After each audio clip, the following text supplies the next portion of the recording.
Hello, everybody. Hello, hello. Hope everybody's doing well. I'm gonna be doing I was a teenage uh, exocolonist. I didn't quite usually. I didn't do my 2 hours minimum last time, so I wanna do 2 hours with this game. Like many of you already know, I'll be leaving Europe and moving to Asia next week. And if you already know, I need a really good VPN if I want to keep playing games online or whatever. But yeah, but I was still figuring some stuff out. But if I can't stream, then I'll just like record games and then put it on my YouTube and stuff like that. So right now I'm just trying to finish as many games as I can. And also it's windy outside, so you're gonna be hearing a lot of wind and the blinds going crazy. So all right, let's just jump to it. And okay, there you go.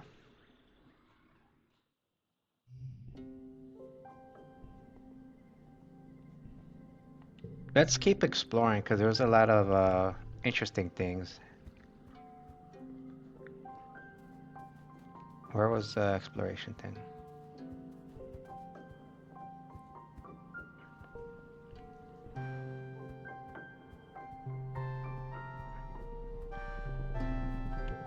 Hey Dish, what you up to?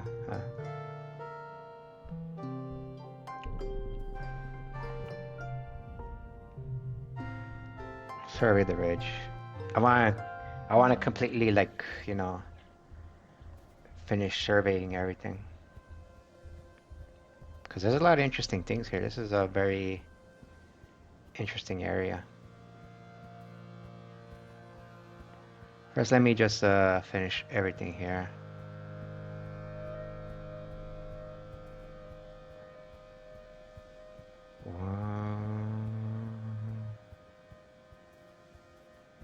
Hmm. Oh, wait. Oh, huh? How'd you get there so quick? That's weird.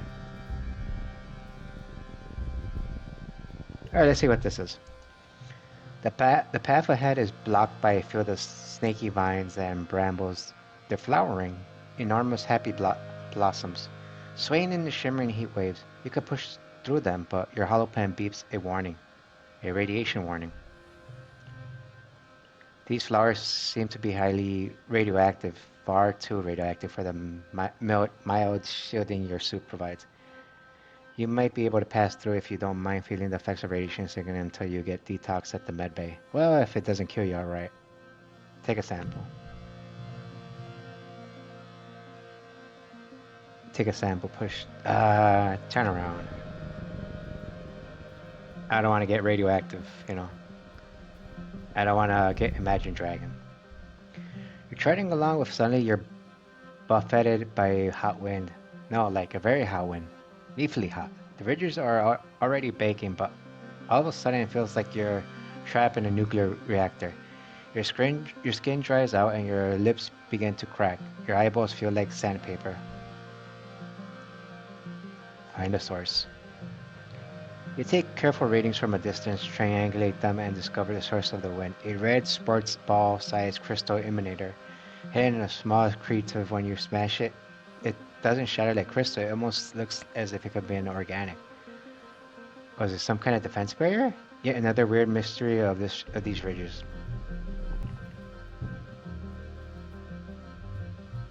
Just the same thing. Ah. Let's see, which one should I go? Ooh, this one looks interesting.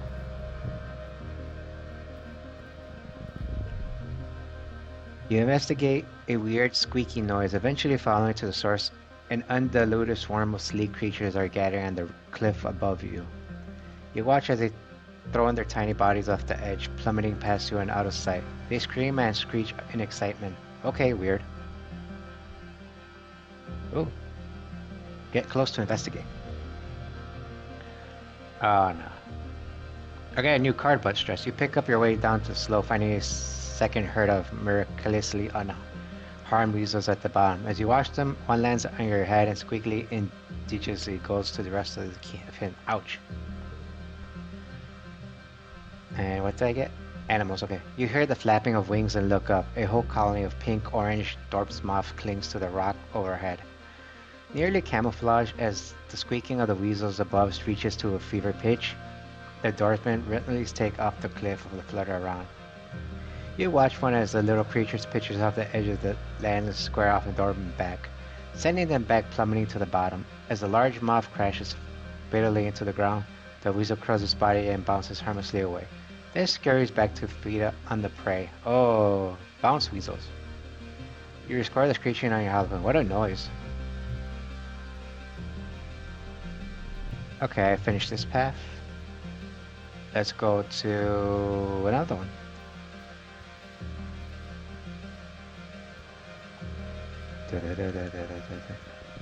Question mark. You're walking alone. You're walking along a ridge line when your foot knocks some rocks down the slope. You anticipate the familiar clatter as you plunge down into the chasm, but realize it's silent, just the wind. You peer down the slope, nothing falling. Wait, the rocks you dislodged with your foot are just floating. You take a step forward and realize you feel lighter. Too light, you've taken off your mountaineering gear. You took another step forward, struggling to keep your foot on the ground. With one more step, you realize it's possible to take both feet off the ground. You're floating. You nudge your foot and let the momentum float you forwards a few feet, feeling more untethered by gravity the further forward you go. The ridgeline is narrow, with a step drop on either side. There's no way around this strange anti-gravity field, and if you fall out of it, you might plummet into the chasm. Ooh. Alright, let's see if we could get this chat. 72.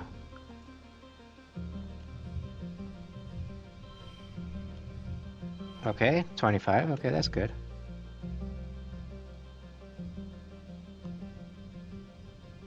Two. No, that's 3. Alright. We just need 26, and that's usually the hard part. Oh, wait, hold up. 3.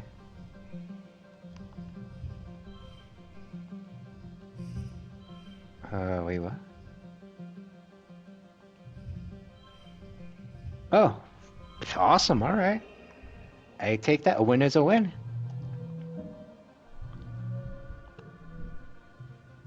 Ooh, nice. You float forward, allowing yourself to rise higher and higher until you're able to swim and tumble through the air with ease. Wow, woo, wow, you're totally weightless. You float over a shiny, lumpy rock, jumping up from the spine of the ridge. As you pass over, you feel gravity gently begin to embrace you again, pulling you back down. Your feet touch the ground again on the other side. Your legs immediately give out. What a rush. You mark the location on map for other surveyors. That's cool. I hear the... Hey, Dish, what's up? Dish is an entirely different person when he's outside the colony walls, with all people constantly trying to correct his asocial behavior. It's like he's blossomed into someone who's actually confident. The more time you spend with him out here, the more glimpses you catch of the real Dish. Bet you can't do this, he says, jumping off a huge boulder and doing a cool roll at the end. Wait, no, bet you can't do that with your eyes closed. I can. You and Dish cover around, daring each other to do more and more dangerous things. Dish isn't scared of anything. You think you see something up in one of the plateaus above the cliff covered in. Dare Dish to climb up, dare Dish raise checkpoint, dare... Oh, okay, sure. Dish goes pale. What? No, that's not the same, he exclaims. You're cheating. Well, you might have found that one thing Dish is scared of. He insists you pick a real dare. Ah, kids. Climb. Let's climb. Dish scrambles up the cliff. No problem. He turns around at the top. Now your turn. Well, you dare him, so you gotta follow through. The vines are slippery and dangerous, and some of them are even alive, and wriggle when you grab them. You lose your grip right on the top, and you slip and start to fall. But Dish grabs you. Got you, Dish exclaims, pulling you over the ledge. Your heart is thumping and you're all sweaty from fear, but you did it. Dish looks so calm and collected, even though he's just climbed the same treacherous walls and had to save you from a long fall. Why doesn't he ever seem scared? The plateau is empty, but providing a great view to look over the West Ridge. You can just take a break and watch shadows creep across the dusty, craggy landscape. This is a life, Dish says. No school, no gossip, no bullies, no one telling me what to do or what to think.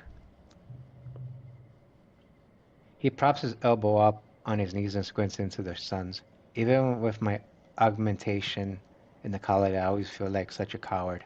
But maybe the problem isn't me, and it's everyone else, you know? I'm not scared of any of the usual stuff. Monsters getting hurt, even dying. Like, who cares? He continues. But humans keep finding ways to control people with fear. Well, they can't control me.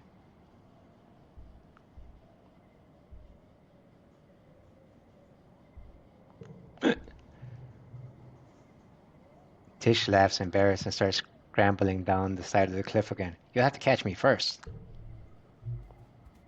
Oh, that's nice. Alright, let's see what else is around here. I hear some thumping. Yo, it's this thing again. Oons, oons, oons, oons, oons, oons, oons, oons. You find your way blocked by a massive wall. No, a hollow pillar knocked over and lying on the side of this in the sand. It's obviously massive. It stretches to the left and right at least a kilometer in each direction, though. At some point, it's crumbled enough you could likely scale over it. Check it out. Challenge. Oh boy, here we go with all these.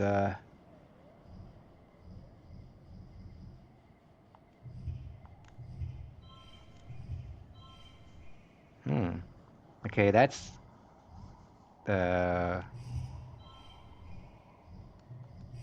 that's 21. Just remember that. Let's see if I put. Actually, no. That's fine. 1, 1, 1, 2, 2. That's 13. So nah.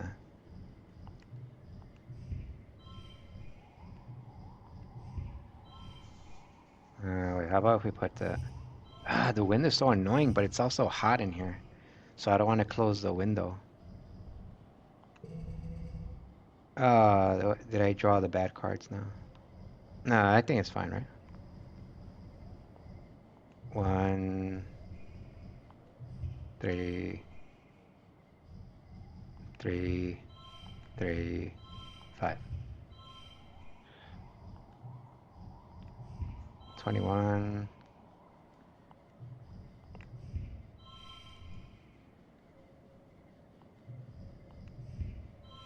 22. I don't want to get stressed out because I don't want to go back. And I know there's still some things to explore. Yo, I just need 2 more. How about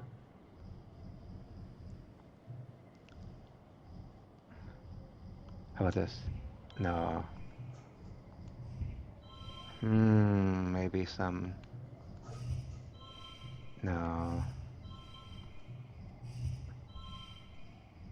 No. How about if I change some of the stuff around?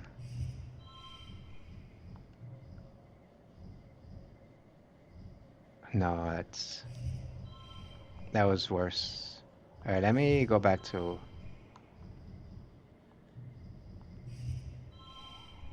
All right. It was 24, right?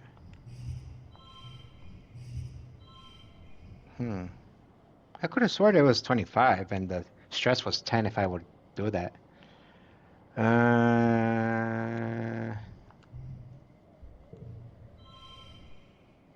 oh, wait, what? No. What did I do?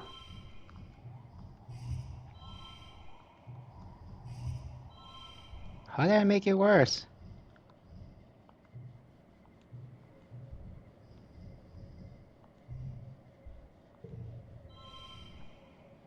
That was weird, man.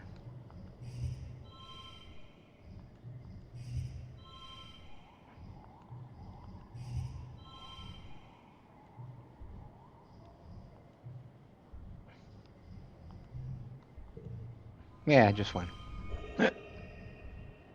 Still weird, you know. That was strange. Just looks giddy as you follow the pillars to its base, a large pyramid almost entirely lost under the sand.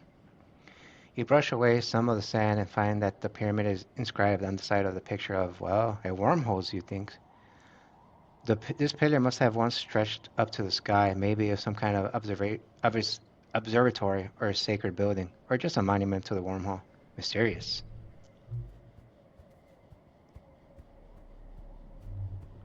This looks very. Hmm.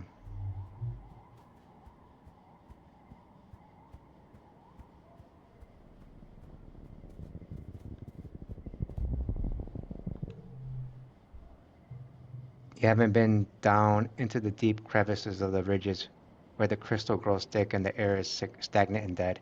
It's already sweltering on the ridges, but the chasm you see in the heat warping the air, almost like the permanent fog. Utopia says the air is so thick and still that you can't even use your glider down there. At least one thing survives in the haze, though. While you take a break for lunch one day, you can see flickerings of silver dart in and out of the fog like ripples of light on the lake. You unpack your toughened box, the silver flashes come up out of the fog and begin to surround you. They're animals, almost translucent creatures above the length of your arm, trailing meters long tentacles behind them. Their mournful hooting is magical and strange. You look them up on your hollow palm. Ah, air squid babies. Challenge. 70. Okay, let's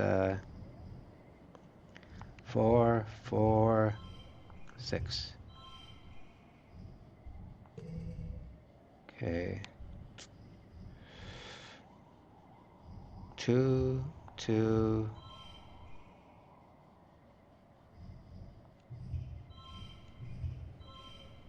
Hmm. That's 18. How about we do this?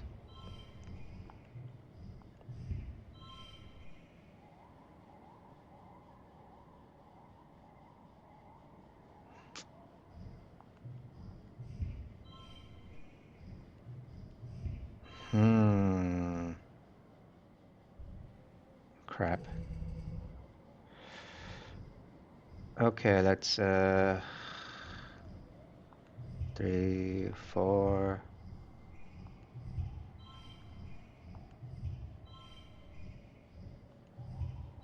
Damn. Okay. How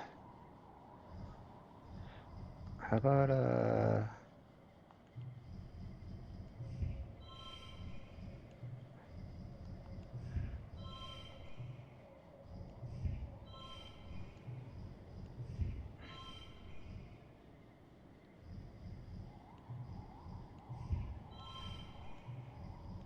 Yo, we did it, chat.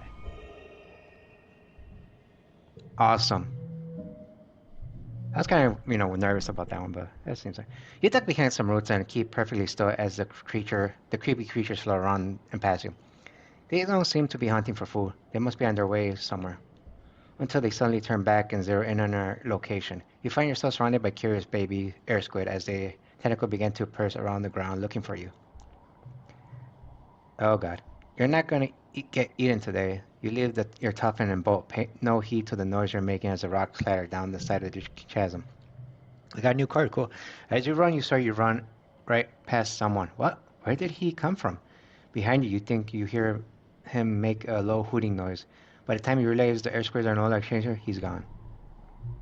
That's interesting. There's somebody else here.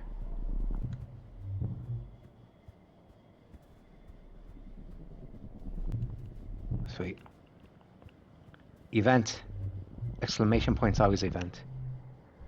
Expeditions have been collecting energy readings from this area, tracing the invisible ley lines of power like the one from the thumper that brought you here in the first place.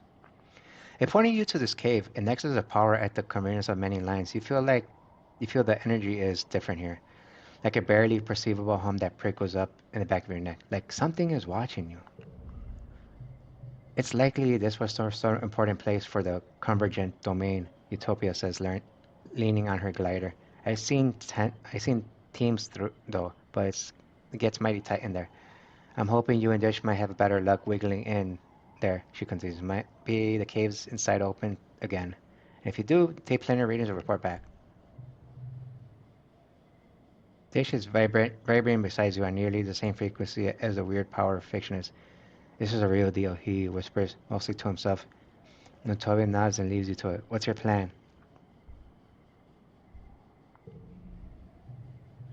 You get the headlamps and a little recording drone with a floodlight attachment, a tiny buzzing flying that circles around you. Sometimes illuminates what you look at. It's intelligent, which just means it won't just do what you want. Dish bats at it. Annoyance. Topia also left you an anti-grav belt with a warning to practice extreme postures while spelunking down there. They make you lighter so you can climb more easily and won't hurt yourself as much as you fall. Enter the cave. The narrow entrance leads to a bigger room that animals have clearly used as a den. It's enormous and with glowing mushrooms on the wall, piles of bones and some crevices. In some places, the walls are made of iridescent convergent domain obsidian. Like this was once a great hall millennia ago. You can feel a cool breeze coming from somewhere, but it'll be tricky to find in the dark. This is gonna be hard.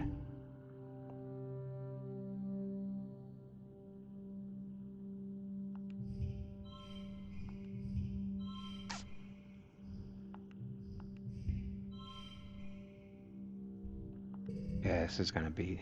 Mm.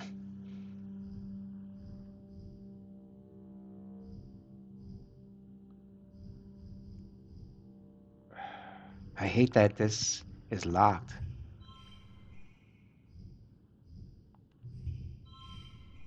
No,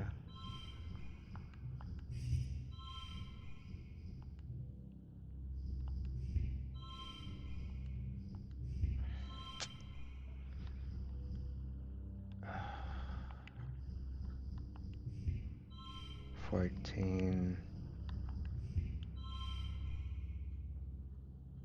This is gonna suck.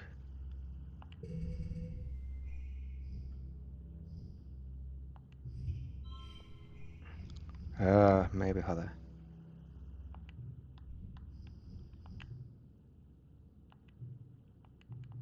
I can't add the what? Oh, it's locked. Okay. 4,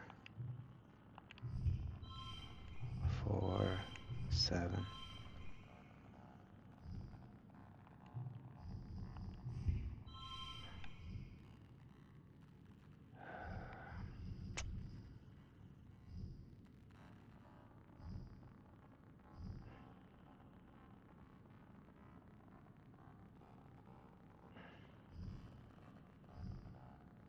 Hmm.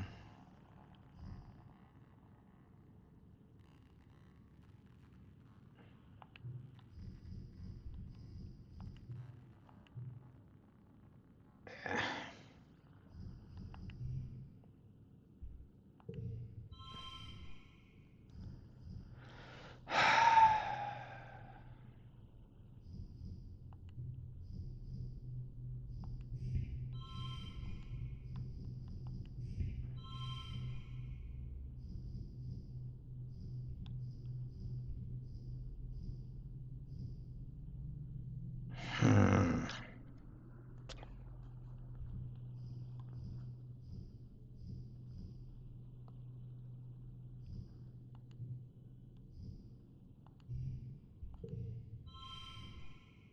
Wait, what?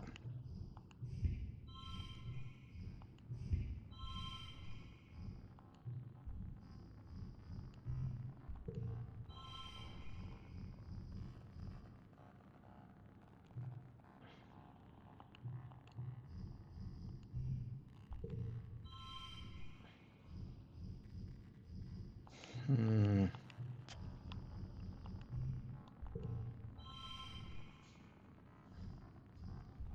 I really hate this that like the most important events. Granted, of course, the most important events are the most difficult, but still, it's like sucks. And they give you really bad cards in the beginning.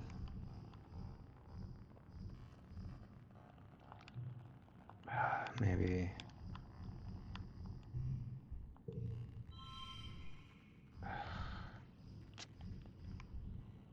Fuck. Hmm.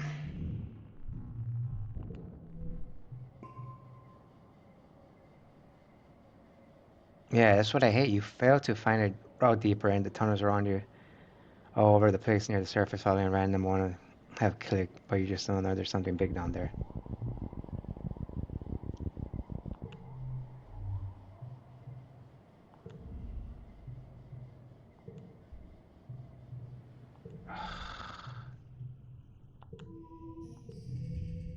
It's the same thing. I hate that.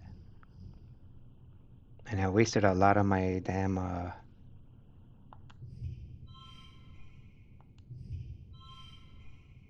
goals 87.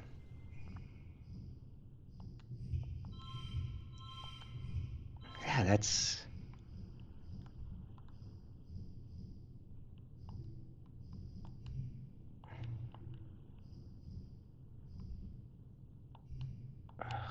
yeah, I can't do this.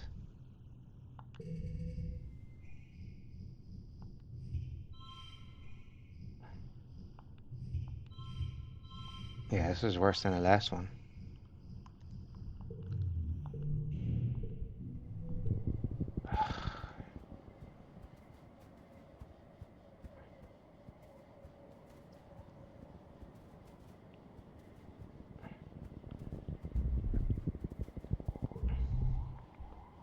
You're scaling a huge rock plateau when you suddenly overcome with incredible feeling of peace. You never felt anything like this. You literally feel lighter, like all of your troubles have been lifted away. The feeling is stronger when you touch the rock surface and you realize it's radiating from the rock. Dish is sunning himself on the top of the rock, stripped down to his shirt. He looks up at the shadow falls over. Oh, he says slowly. You found it too, huh? On this, mo- on this must be the place Dish told you about. His favorite place on the planet. The rock that makes him feel happy. You know how he feels now. The shades in his eyes from the sun as he looks up at you. I haven't told anyone about this place, he says. Well, except for you. That's how they get you, you know. He says, once they know you love something, they can use it to control you. Dish shrugs. He doesn't seem to care if you're making fun of him or not. Must be the power of the rock. You're going to keep it a secret, right? Dish asks. I don't want this place dug up and studied. I'll ruin it. He scrawls. People always ruin things, especially researchers. Some things you don't need to understand.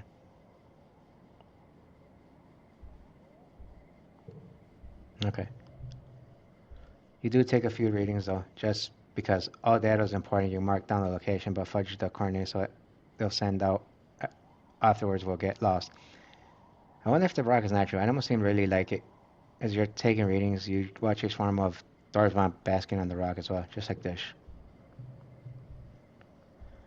Then you lie down on a rock beside Dish, letting the strange magic fill you up, incredible sense of peace, love, and unity in the universe.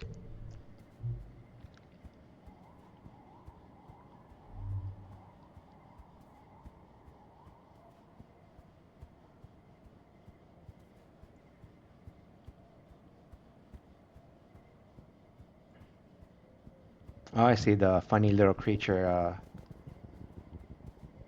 spawns randomly near you. Oh, and anywhere where, you know. Okay. Oh, that was from earlier.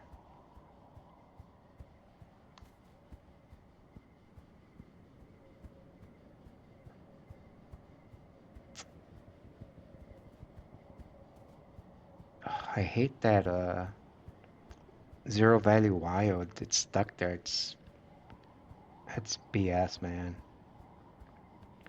And I wasted all my wood logs.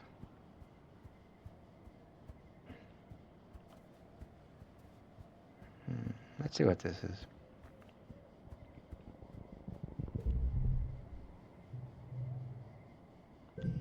Okay, I'm across. You shovel across, slowly examining the cracks and sticking to the solid places. You accidentally send a few more pebbles scattering around the edge and think better before than me. You're too worn out and tired to continue. Go home. Yeah, whatever. You're back.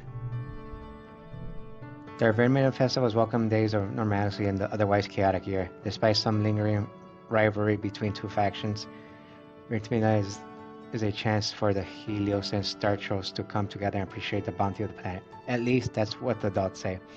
As Governor Loom takes the stage to address the colony, you can't help but notice the crowd has segregated itself according to their ship of origin. Rex shoots you away from the other over at the straight side and it makes a silly face. Base is surrounded by other young soldiers, all looking sharp in their Helopause uniforms. With Dish standing beside you, you wonder if the two ships will ever feel like one colony. A fanfare plays over the square's announcement system. Loom honors guard do a complex drill with their drone rifles. Greetings, people of Vertuma, Loom says, his voice ringing over the square. We may be far from our beautiful Earth, but we still celebrate and be thankful for what we have here. We've worked hard to save this beleaguered little colony from the brink of destruction and should be proud of our work. The Helos cheer. Your side of the square is more quiet. I know some of you have been asking, Loom, how are you going to do it all by yourself? How are you going to run the colony, solve everyone's problem, turn this planet into a paradise and look this good? Loom strikes a pose to a smiling and polite applause. Well, I have the answers for you, he continues. The old council made a lot of bad choices, like illegally leaving Earth. But I believe in second chance, so I appointed the original department heads to my own council, Loom's Council 2.0. Better not disappoint me, he laughs and makes finger guns at the department heads in foot of the podium. Stay on your toes, Stratos. I also want to promise everyone here today that we're going to make Earthmen safe for humans, Loom says.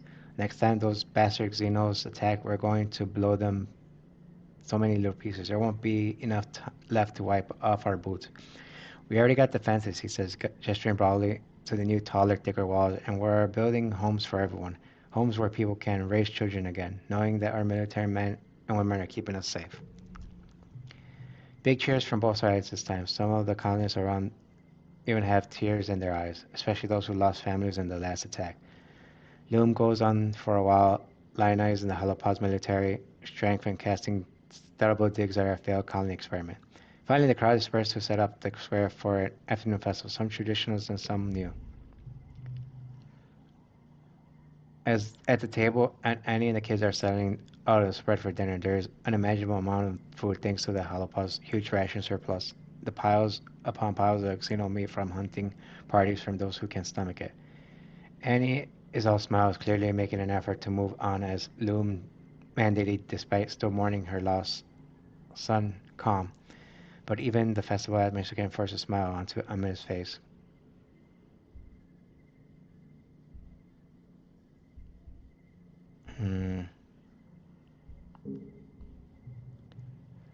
Amin nods. We should have skipped the Vernon this year, he says quietly. We can't celebrate alive when people died. Yeah, whatever. Yeah, ditch. You head off to the wall where you find Dish. Oh, it's you, he says. The slightly cooler breeze coming from the forest gently tousles his hair. What do you want? I came to find you. You try to say it suggestively, but you aren't sure he understands. Oh, Dish mumbles. He picks at a loose thread on his sleeves, wearing a hole near the cuff of his thumb. That's cool, I guess. My mutual signing agreement. You and Dish stake out places on the wall, a comfortable distance apart. It's peaceful. This place sucks now, Dish says. After a few minutes of silence, I can't believe we got taken over by a bunch of stupid soldiers and everyone down there playing nice with them and pretending like they're going to help us. He looks out towards wilderness. What's up there is bigger than their guns, I know it. After the festivals, the mood of the colony is a lot lighter. You see people smiling easier, and often see mixed groups of Helio and Strotos socializing together. It feels like the first time people have actually let themselves relax. I can't.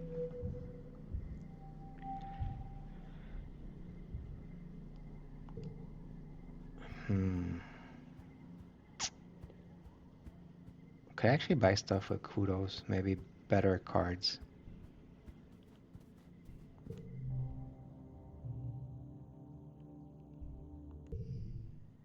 Cake. Well, these are interesting. What are these?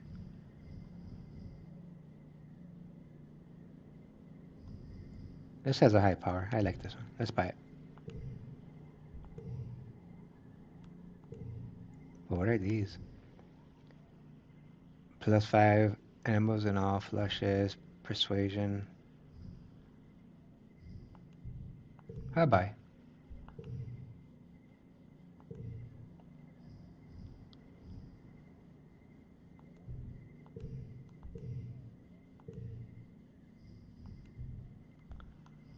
Hopefully these could help me.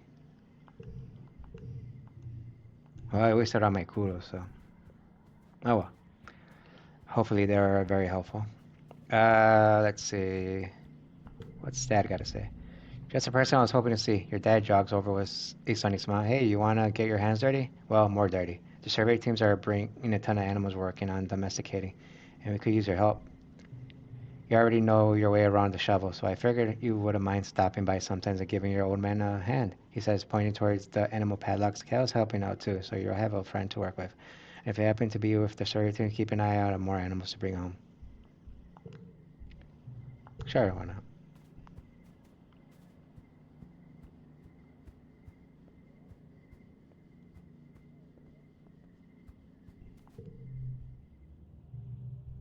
Oh yeah, I just came from there.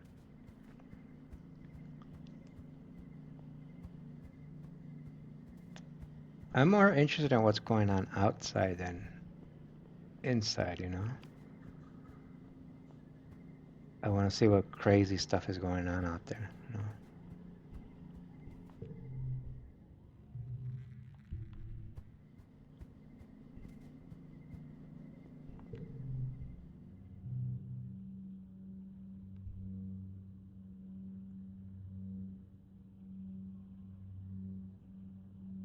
Let's relax.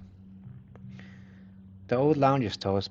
What was left over from the tag glass glow was destroyed in the crash. The new lounge just isn't the same. You missed the bean bags on the walls covered with art you scored as kids.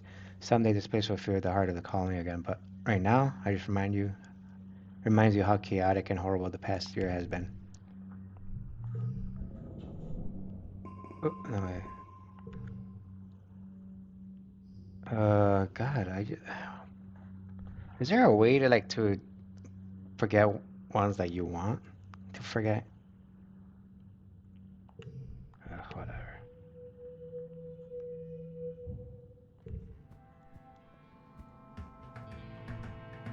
Is there? Hold on.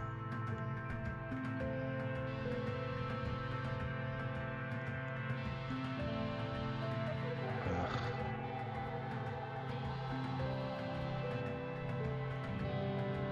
Hmm.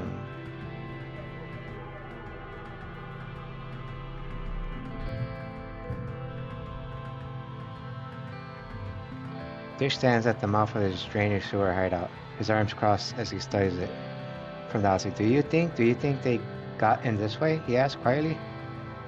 It's a grader further in. He hasn't gone there to check yet.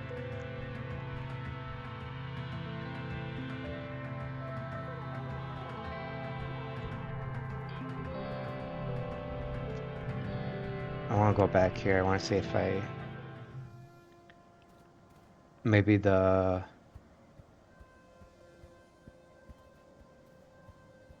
cards will be different this time. If it's crappy, I'm gonna like use the redraw the hand because it's an important event. You know, I want to progress through the game and figure out what is going on this planet. You know, I want to see what creatures are here and if they're. We already seen the ones that basically destroy the colony, and I just like how it just like pops up like boop. But it's just very difficult. I hate that it's so hard. Oh wait, what the hell? There's just as you think going to have to grab it, tentacles and fly it like a kite. Oh, I can't believe I missed the. You make eye contact with and both freeze. His almond-shaped eyes widen. It's not quite human. Track him carefully. Rather than rush after him, you use your tracking skills to carefully follow his path and sneak up on him. He pounced like a manticore and two of them tumbles in the ground. You pin his arm. Well, hello there. I was not expecting. Oh, I was not especially that pose. I was. What? You get a good look at his face for the first time. The long, delicate features, the odd tone of his skin, almost purple, and his glittering alien eyes. Before he can answer your questions, you jump off him and back away. What is he? He brushes the dirt from his clothes and stands up tall, very tall. You had to take another step back to get a good look at him. You catch a glimpse of a pale purple wrist under his tattered black sleeves, delicate like a bird bones.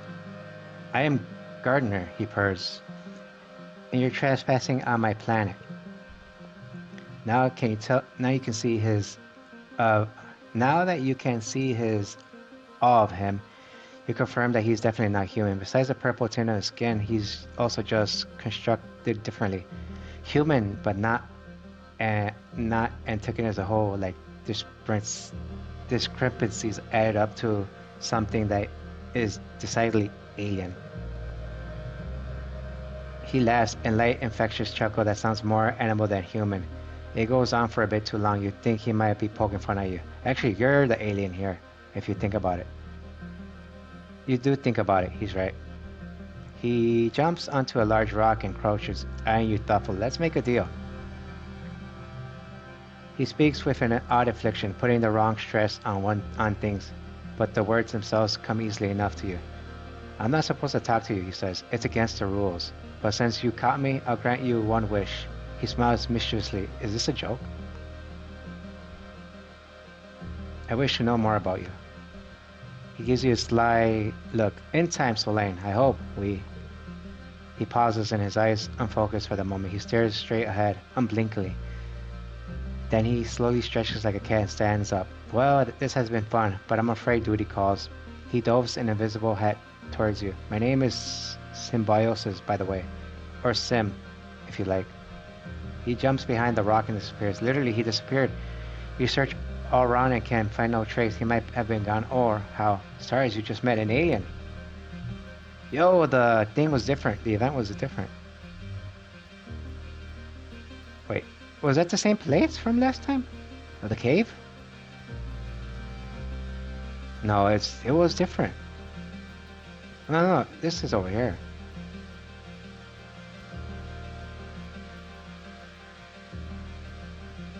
Yeah, this was it. Holy crap, I can't believe I missed that important thing over there. Alright, let's try this again.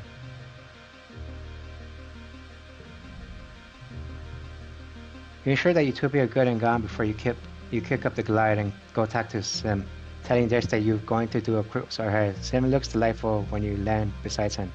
You're getting warmer, he sings songs very, very hot. He rests his weight on his hand and kicks a feet over large. I'm not supposed to tell you anything, he confides, but you're just so interesting to watch you figure things out. Human, so curious and so smart. You're not getting anything useful out of him. You return to Dish, telling him that everything looks all clear. Into the cave.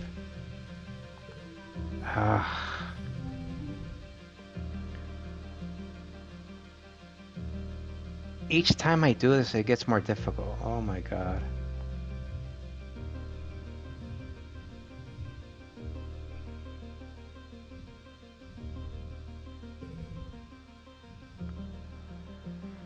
Ugh.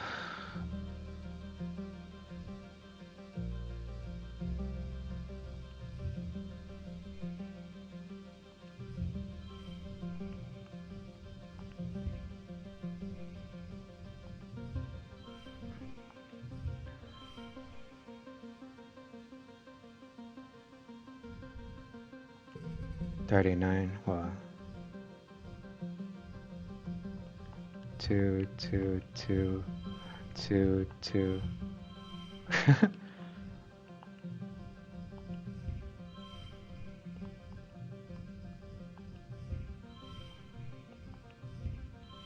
$29.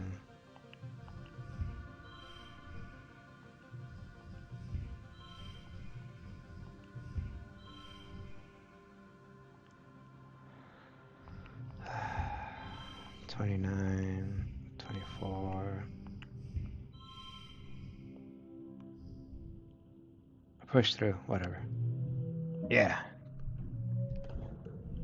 You find the source of the breezing, but tossing some fine sand into the air and watching which way the dust blows. It's very tight crack. Good thing you and Dish are so small. You squeeze through and have a shimmy along your way, bellies for 10 meters, pushing your gear ahead of you. It's uncomfortable, but Dish excitement draws you near.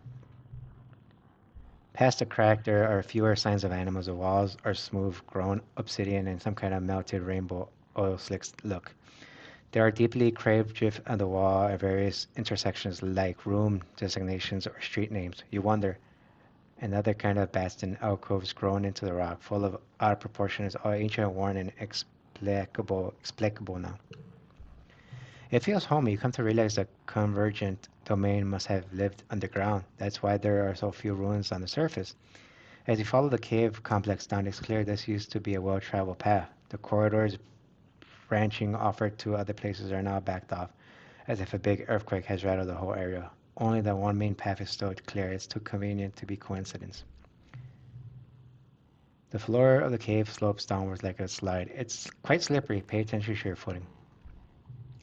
You follow the cave system down, all the way down. You must be the bottom of the cliff. You have to climb down the three-story wall in the last section, and are grateful to the integrated belt for making it easier. You're still tired, though. You can see a dim light.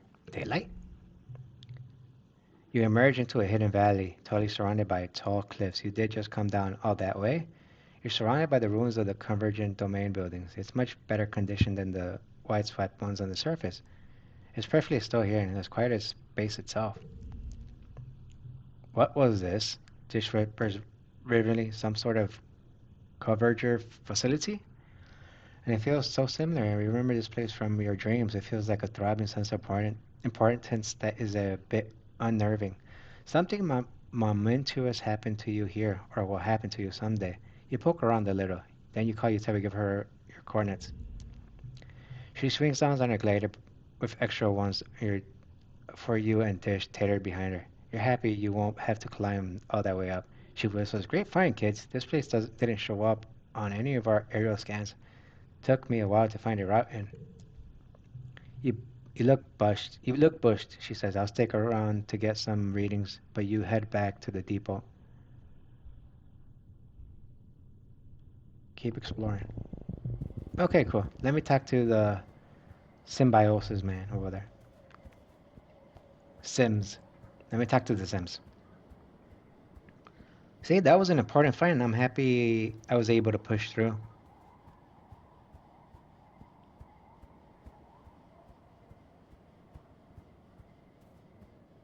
Hello there. You're following an animal path through the underbush, and when a change of ambient noise makes you stop in your tracks and listen, you're getting the feeling you're not alone, but now you're getting used to the feeling of being watched. I know you're here, Sam. You answer with silence, and you have the fleeting thought that if you're right, you probably sound pretty cool, and if you're not, you're talking to yourself in the jungle like an idiot. At least no one's around to see. A tall form steps out casually from behind a rock. Why, hello again, says Sim, smiling. He bows to you like a courtier, a gesture that looks perfectly elegant on him, but nonetheless carries a deep sense of still being alien. You take the chance to get you take the chance to get a good look at him. He's like a human, but not just genetically enhanced. He's a whole different species, an alien, a gardener, whatever that means. Uh, it's a lot to take in. You look. He puts a finger to his chin, an exaggerated expression of contemplation, like a wide-eyed sugar bug. His hair slithers around his sides and the head like it's trying to get a better look at you. You find your voice and croak. Why do you keep following me? Because my sugar bug, you're about to stumble into a nest of young snap bladders. I thought you might need rescuing again. Sure enough, you realize you can hear them mewling up ahead. Even the nesting can be deadly in numbers. And with that warning, I believe my job here is done. Wait! You call out to him, but he disappears into the forest without a trace.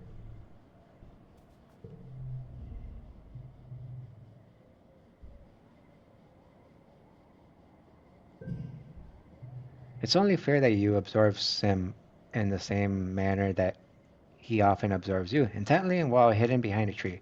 You pretend to leave, then double back and watch him for a short distance away. You hope you'll see what he does when you aren't around. Sim looks like a human. If an alien had to draw a human entirely from written description, too tall, too long, his eyes too black, his whole posture too weirdly attentive, his hair is most interesting part. Too perfectly kept for someone who seems to live in the wilderness, and sometimes you swear it moves in ways his hair shouldn't, like the first time you saw a time-lapse video of a flower towards the sun. You watch in silence for nearly 10 minutes, but Sim does absolutely nothing. He tilts his head like he's listening to the wind. Then he leans over and stares at a random patch of grass for too long. Eventually, he turns, stares straight at the spot you're hiding. He purrs. Do you like what you see? I'm just looking. He tosses his long hair over the shoulder, stands his hands, baring himself for your inspection. It's not a crime to be curious, he says. Why? I find myself very curious about you. You look your fill, and now that he's offered, you find yourself constantly drawn back to his deep silver eyes and the hypnotic motion of his hair. And within minutes, you find yourself more relaxed. Same faint smiles fills your vision, blanking out the rest of your sense. Do not be alarmed, he says. His voice sounds like it's coming from the bottom of a well. I have the ability to induce a mild sedative effect in organic creatures. I find it useful to and reduce their cortisol levels so that I may tend to them more easily. If you find it soothing, I would be happy if you use it on you. At your request, you have simply to ask. Interesting. All right, let's. This is pass push through. Whatever. Quicker way to get back. Also, I'm drinking some coffee, so.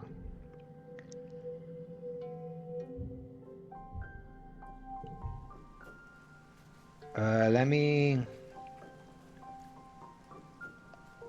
relax and sit on the wall with Dish.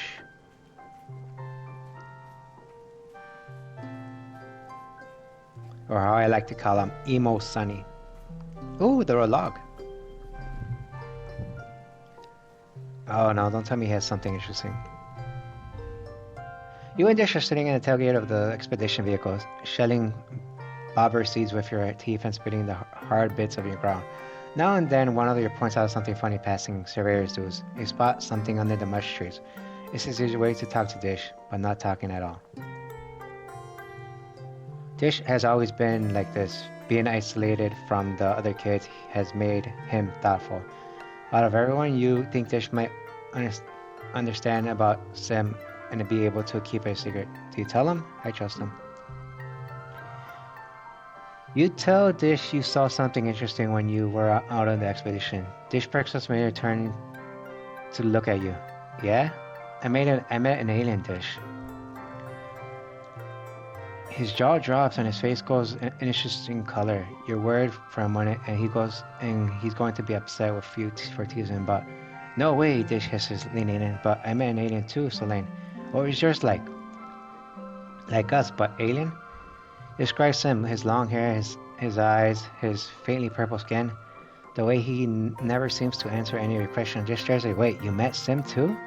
You nod and Dish hands flight to his hair. He said he met another human boy, but he didn't say who it was. It was you this whole time. He made me swear I wouldn't tell anyone else, Dish says earnestly, and a weird expression on him. He said if other humans find out about the gardeners, we'd all be in a lot of danger, so we can talk about Sim, but we keep it a secret. Okay, this will be our secret. Dish nods. Look seriously, good, he says simply, then repeats it, good. You go back shelling bobber seeds in silence, watching the colony go by in business. Okay. Which one was relaxing? Relax on the wall.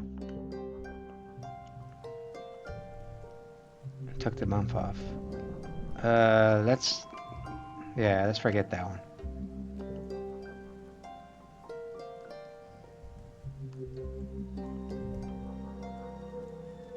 Let's help out the. Let's help out the dad with the thingy. Well, he does have something to say. You ever heard your dad talking to one of the other cultivators? He seems to be upset about something to do with a new governor and people from the Helopause. When the other woman leaves, you have a chance to add something.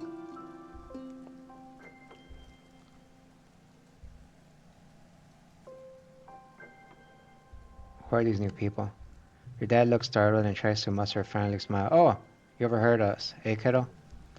Listen, Solane, he hesitates and looks around nervously as fright. We're just going to have to trust us adults on this one. There are things you're too young to understand. I'm not too young. I thought the same about myself once. Your dad says gravely, I was wrong. The Helios came here just like us, looking for a better life, he tells you. Some of them had other reasons too, but now that they're here, they learn how to work together. When your mother and I were young on Earth, we were learning a hard lesson. He gives a grin. We learned a lot of hard lessons. One was that it's safer to be led, but one was that it's safer to be led by one dangerous person than to be attacked by an army of them. He lets that sink. Other ways is that sometimes when adults tell you not to worry, you should listen to them. Go on, enjoy your youth. He gestures towards the hollow pause. Go get to some new kids. I'm sure they'll find it to like you. Before you could say any words, your dad is called back to work. There's still so much to be done to rebuild the farm's geoponics or greenhouse. You can see people from the hollow helping hand. Maybe they aren't all that bad.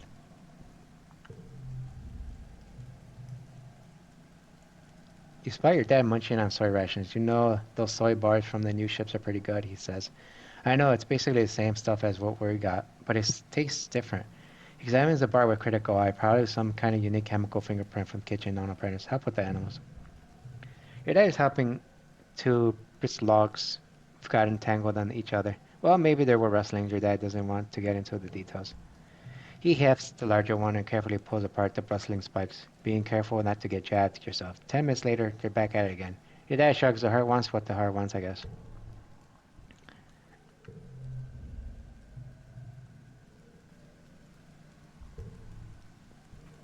Okay, let's see what else is going on here.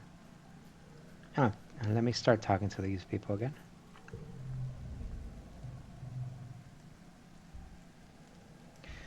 Kyle looks like he's being run ragged. Hey, Solane, he says, leaning against the pallet of building supplies towards the hollow path. What's up? I don't have a lot of time. I gotta get these two geoponics and then we gotta get plants in the ground. Wanna hear a fun nature fact?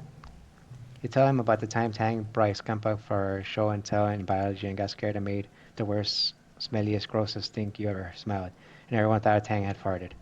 Then Professor had to clear out the whole room, and 2 weeks to get to the smell out of the bean bags, and it was so gross, but also kind of neat. How such a tiny bug could make a whole room of kids run away. Cal laughs. I remember that. So thanks. That's the way I heard it. It wasn't Tang. It was you. New perk. More collectibles. Cool. That's what I need.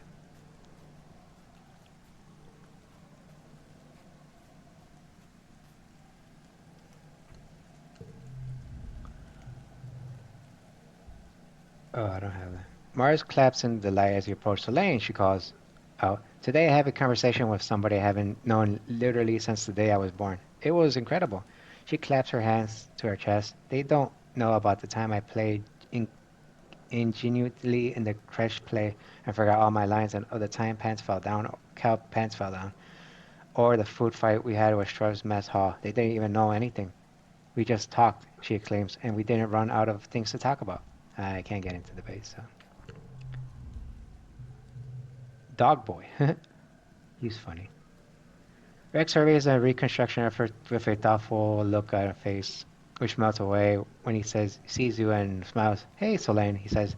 I'm thinking we should put a pool over there. Oh, how about a dance floor with a giant booming speakers and blinking lights and a disco ball? How about a hug him? Rex folds your arms into yours, bending the whole body to you. He smells warm. He smells warm and a little spicy, then clean sweat and sunshine. It's a good hug. It makes the the kind that makes you instantly just a little bit more relaxed. It's always nice to hug. Did I miss anybody up here? Maybe there's somebody here. Okay. Emmy's laying flat on the back, looking up in the sky. It goes on forever, they exclaim, waving their arms. There is no ceiling at all. I feel like I'm going to float right on the surface of the planet. Okay, dish.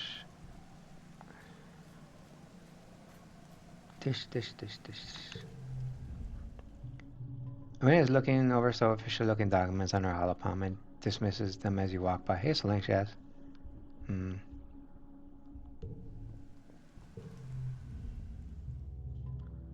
Base squalls as some pouring rain, huh? He says, when they told us that we need to prepare for all weather conditions after leaving the ship. I didn't expect this. This is miserable. How do you get anything done?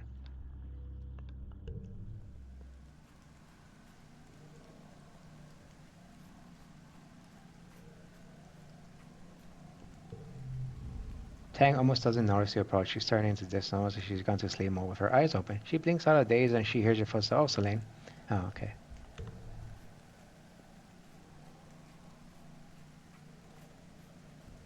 Let me help with geoponics. This is geoponics, right? Or this one right here.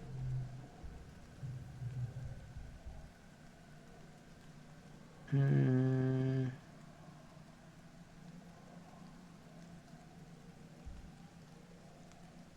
Biology toughness. My biology's off the roof, so I don't need that. Shovel dirt. Tend to the animals. You meet your dad with the animal pens fresh and ready for your first day of your new job. Your dad laughs at the clean clothes and your scrubbed face. Oh, Pumpkin, I'm sorry to tell you that you're a little overdressed for this position. He chuckles. You're gonna get dirtier and all the heck today. Go on, put on the overalls and let's get to work.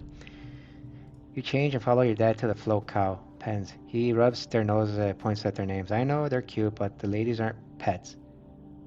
He says, they're livestock, and more than that, they're not really domesticated like our animals back on Earth. They're more like tame. We give the we give all the animals lots of room to roam, and we feed them well. They're not going to get chased down and eaten by bigger animals, and we'll help them if they're sick. It's a pretty good deal, I think, but they're still pretty wild. You gotta be careful with them. He leans in his elbow on the fence. We're pretty lucky that Vermont had herd animals, he says. Makes it a little easier. We probably have real domestic animals in a couple of 100 years. Well, kiddo, your dad says, spread his arms. We've got all the animals. What do you learn first? Let's just get started. Great, your dad says, clapping at you on the back. That's the kind of energy I want to see around here. We need someone to mock up the float cow stables. They might float, but their poop sure doesn't. Yeah, that's... Didn't...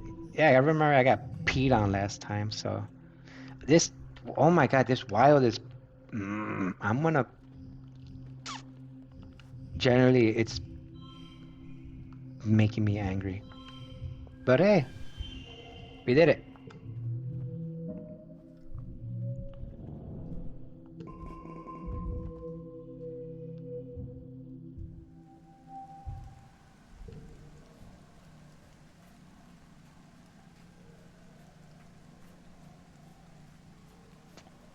Hmm.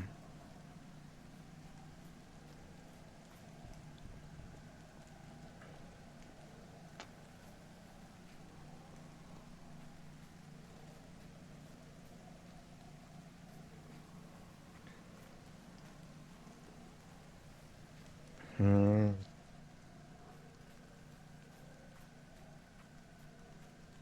My biology is high. Engineering, perception, animals, bravery. Hmm. Hmm. Oh no, that's... Maybe you could learn some engineering. Is this it?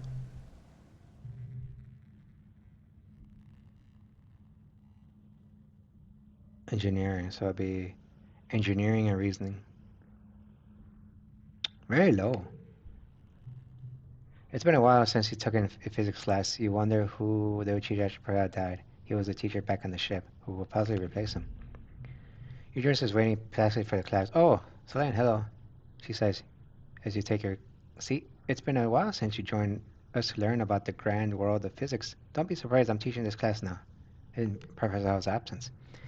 Today, Congruence teaches you how about machine learning from the development of artificial intelligence. Congruence has been part of your life for as long as you can remember. It's hard to imagine a time when people didn't have access to a powerful, all-knowing AI. How did people use it to learn anything? Engineering. Boom, boom.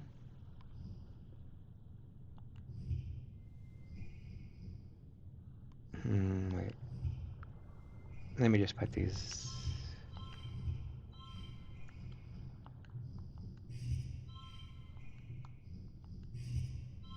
Hmm.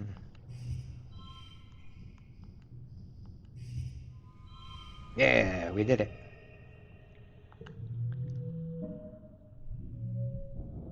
Cool. Late what? Into the glow. Oh god, this is where it gets. This is where things get very bad. I am not looking forward to this because the last glow, something bad always happens. Dish looks up at the dark sky, illuminated with the fungal glow coming from the forest. Do you think it's going to make a difference? He asks, not looking at you. The soldiers, the walls, the explosives are going to keep coming harder and harder until we're all dead.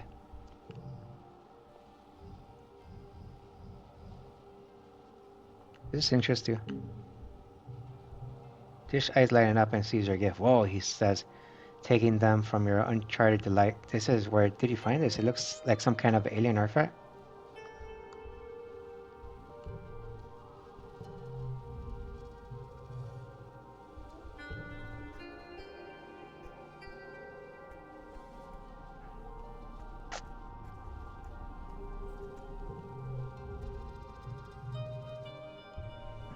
Wait, there's a map?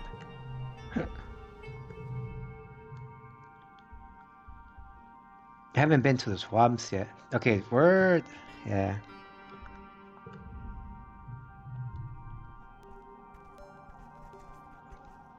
Alright, let's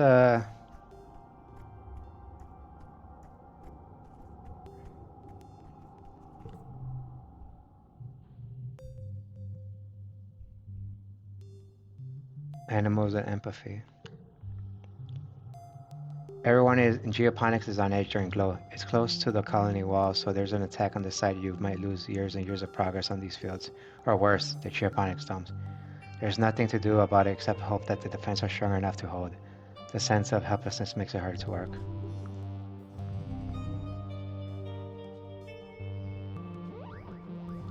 The music's so trippy. Loop, loop, loop, loop, loop.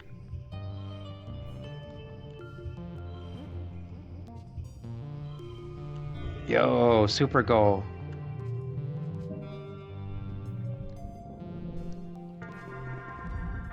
Oh no, not again. You're relaxing in your quarters with your dad when you hear the calling siren. The enemy's here. Dad looks up from his novel. Oh, seems early this year. We should have head to the shelters in the lounge. You've been drilling on these new evacuation procedures for the past month. There's no need to be a hero now. That there are so many new soldiers from the Helio. It's probably best if you follow instructions and head to the lounge with your dad. If you rush to the front lines. You You muster with the rest of the defense forces at the gates. Rhett and Loom are arguing about the tactics to employ. Loom keeps trying to rally the soldiers for a heartening speech about giving it everything he got. All the drones explosive. Rex keeps cutting in. We don't need to take any big risks, Rex says. It's a smaller attack and we have more than enough rifles and turrets. We should save our resources for when we do need them. Why do things halfway? Loom exclaims. We need to get there and kick their asses back to the goo they came from. We need to show people that we have everything under control. Rick tries one more time and Rex control it. Fire explosive rounds, he ordered. Arm the charges. Shells scream through the permanent night, followed by explosions, and you feel vibrate through the boots. The helios are phased, but you and the other Star guards exchange nervous looks. You hear yelling, then another boom as the second ray exposes Dundays. Banging a thud, the enemy reaches your ears then.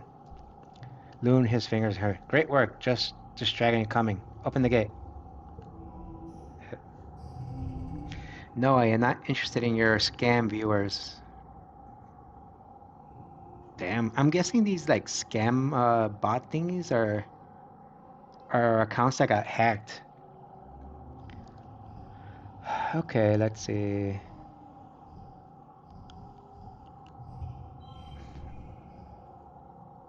Wait, what?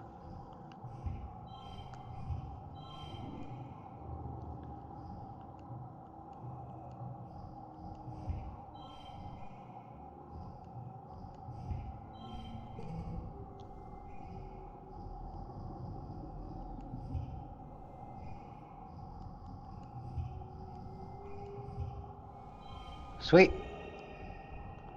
And we got more to spare. Awesome.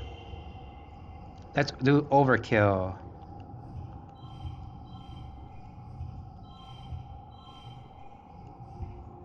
Yeah.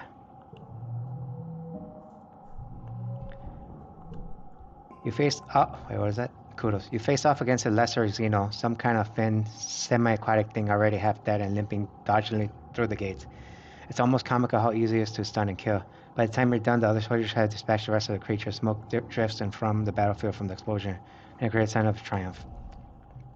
After an attack, Loom gathers everyone in the lounge and holds the big creatures to celebration for the soldier. They're feasting and drinking a song of valor, and the party goes on long into the night. Some drift away in pairs or more. Mars and Rex keep the dancing going. Even Enmon seems relaxed, especially when the other cadets invite her to drink with them. Tonight, everyone seems convinced that the victory means the colony will be safer forever. Maybe it will be, sure. You sure want to believe it too.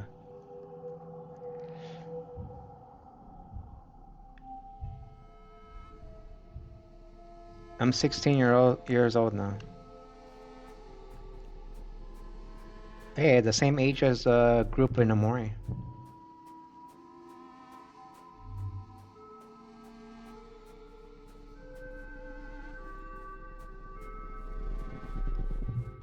Hey, Dish.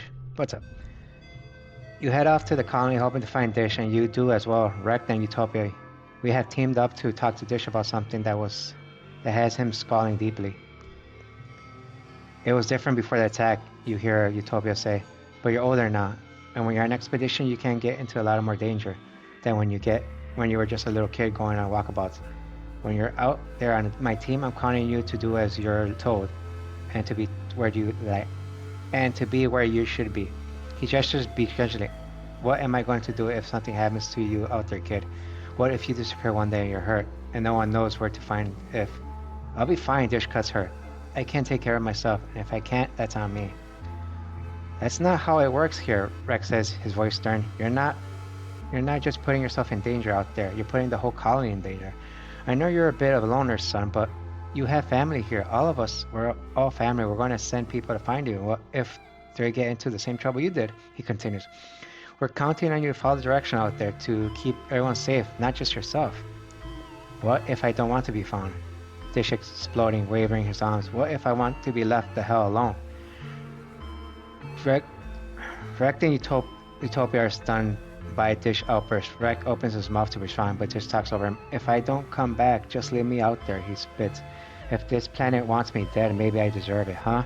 Don't you ever think about that? Maybe I deserve to die out there. Maybe we all do.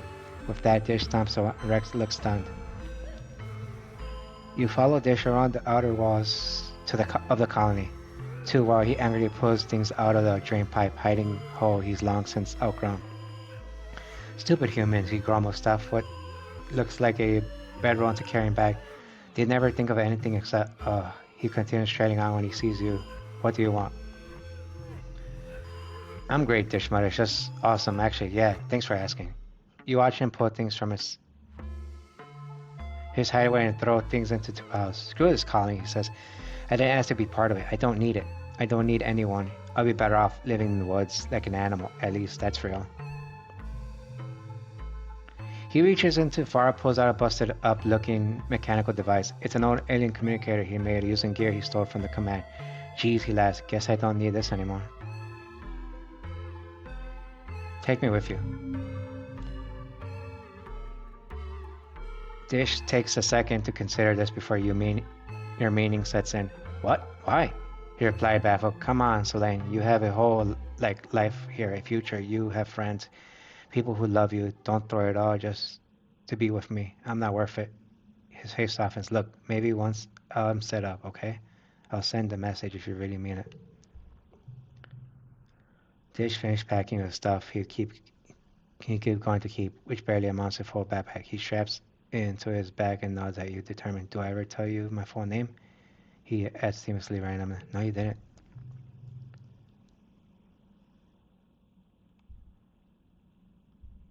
Dish smiles a little at that, just with the corners of his mouth, and he huffs a soft, deprecating laugh. Yeah, I probably wouldn't have. It sucks, honestly. It's just this dish meal.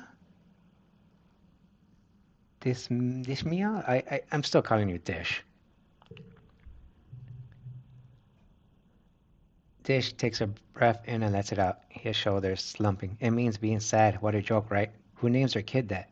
He shakes his head. And Annie always talks about how babies makes everybody happier. Was my mom sad before she had me and Tang? Or having us makes us sad? His smile twists. Was it me? Was I the reason? Dish scuffles his boot in the dirt. Whatever, he mumbles. No one cared about me. Basically ever, since before I was born. My own mom didn't love me. The like one person who you think could. He looks at you and skies and blinks rapidly. Whatever, he repeats. I'm out of here. Thanks for everything, Solane. You're the only one who thinks about this. You're the only good thing about the show. I'm gonna miss you.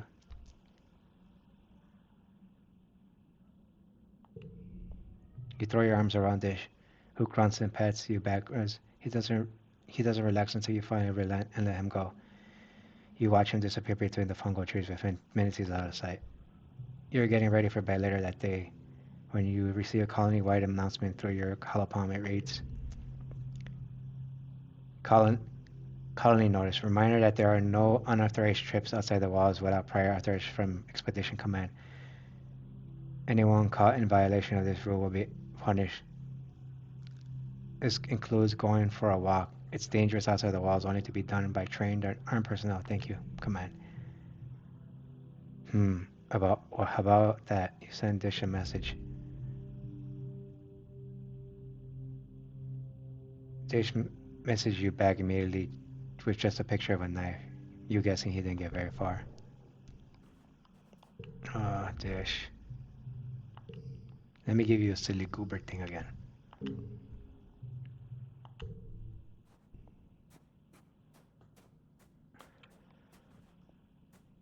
Is there something over here?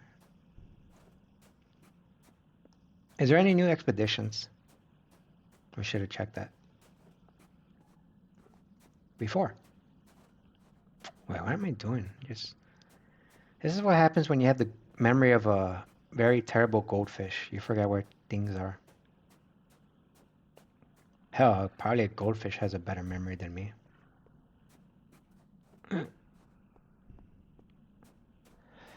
Yeah, such is life being an adult with a goldfish brain.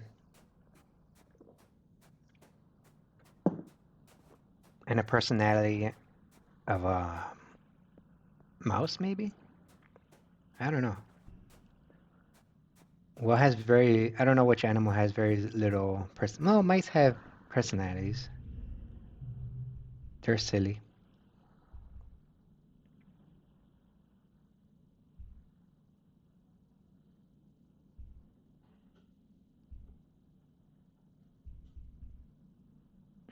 Let's explore nearby.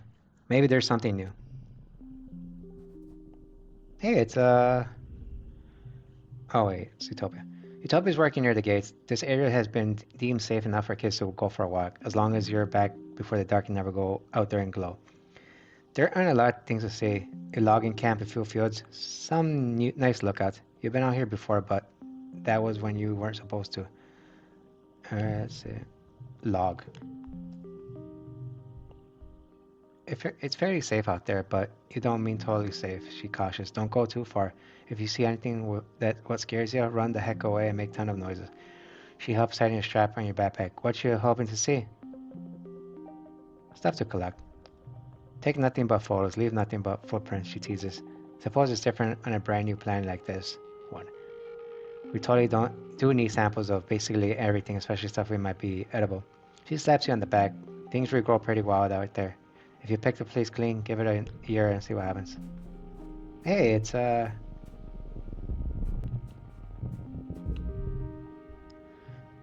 you let your mind wander as you're walking and bumble straight into a field gelatinous blobgrass, totally transparent. Sticky fawns are hard to see, but even hard to ignore, especially once they start glooming on the boots and glowing and slowing you down.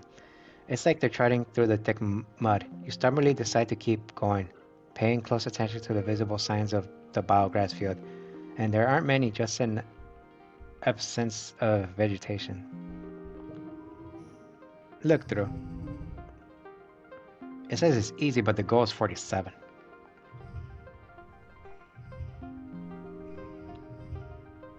Huh?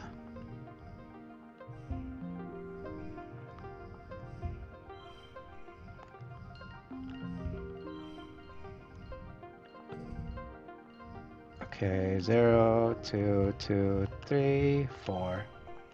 Oh, okay. It's not bad. Overkill. Super goal. Awesome. Victorious.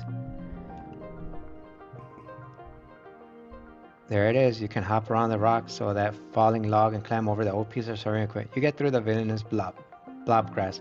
Spend a bunch of time on it though, and takes some trickery balancing. It's tiring. You come across a cluster of mush trees. It's not fully grown yet. Cut down those trees. Okay, collect that. Toughness, kudos, but stress. You spend the day cutting down the mush tree. They're so light even before they're fully drained out. You drag them towards the logging camp, where they're congratulated for your efforts. I just want to talk to the guy over there. To Sim. Geoponics engineers must set up worksite here, using the rope tear up prep farming. Go on, take a closer look. Sure. Challenge easy. You say easy, but let's see how easy it is. Hold up. Let me replace that one, okay.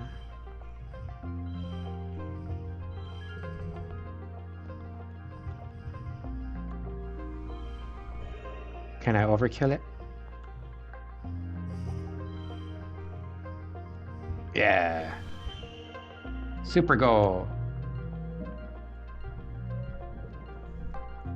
If you're bigger and learn more about farming.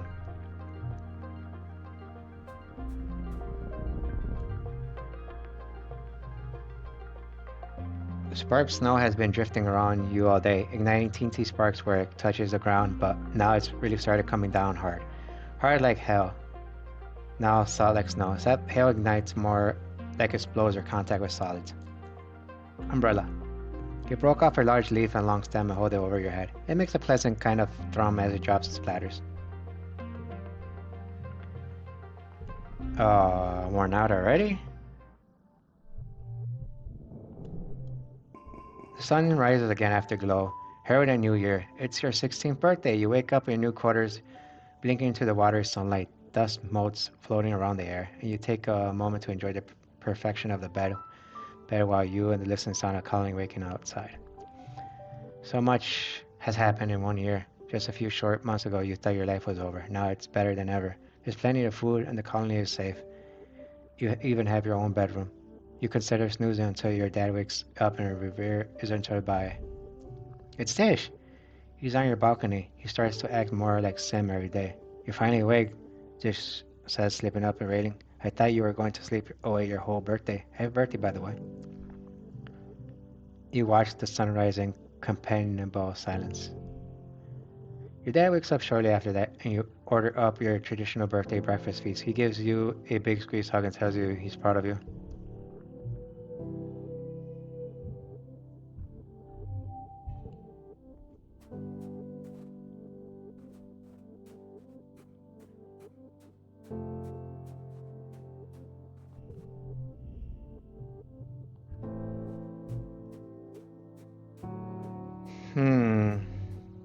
Oh, wait, yeah, let me... keep forgetting I have to, actually take a break. I thought I was already. Oh wait, Tang has something to say. Tangent looks up from the hollow palm, blinking as her eyes refocus on the middle distance and then on you. Her previously long hair is gone, buzzed close to her scalp. You also didn't recognize her when you first saw her. You wonder if you're caused by a lab accident or something. Hey, Solange, she says, alright, cagey. Do you need something? No, I just wanted to come by and say hello. The faintest hint of relief passes Tang's way. You get the impression that she's not pressing on her personal appearance was a wise choice. Oh, well, hello then. Tang replies. She raises her hand as it pushes her hair on her face, but stops when she realizes she's doing. I'm rather busy at the moment, actually, so if you don't mind, you can take a hint.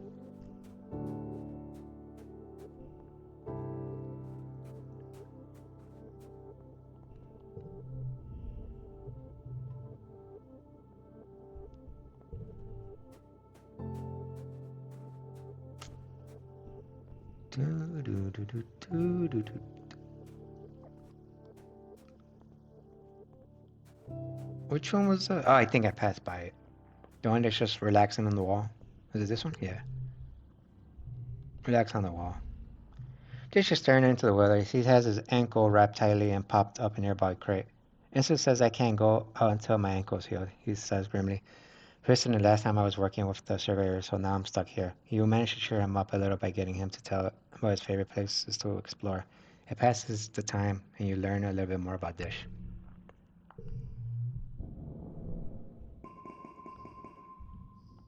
Get rid of these two. Oh, and you can get rid of one.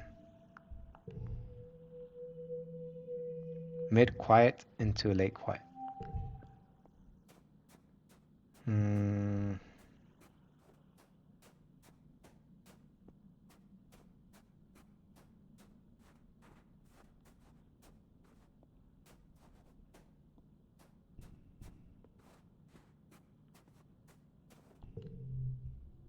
Oh, not that one. I'm almost got the engineering, so let's do some engineering. Engineering and combat. Study engineering. I kind of wish they give you more, like more points on that. To further your engineering knowledge, you're taking a mini class with Chief Engineering Instance on the construction and maintenance of your hollow palms. These devices are engineered bismuth crystals embedded in your palm when you start school.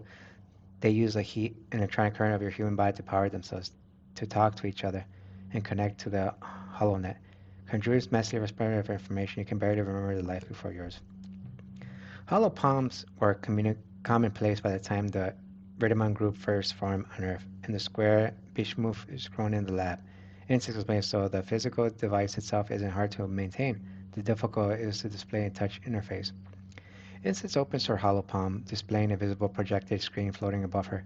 As chief engineer, she also has one of the fancier versions that combines with a pair of eyeglasses of superimposed projecting right onto the what she sees. The interface relies on plasma voxel generators, which requires extremely small components that is impossible to nanoprint. The material will have to be meant for Vitamin itself. Tang raises her hand. Is it possible to hack these devices? She asks. If the biological and electronic interface is so thin, is it possible to hack the human body? In a way, we already began to hack the human body, and Stitch replies. What do we call genetic? Everything the body does is capable, depending on four nanobases of different configurations. It's no different than congruence. Human and artificial intelligence are both built from a limited code and are transformed into more by the building.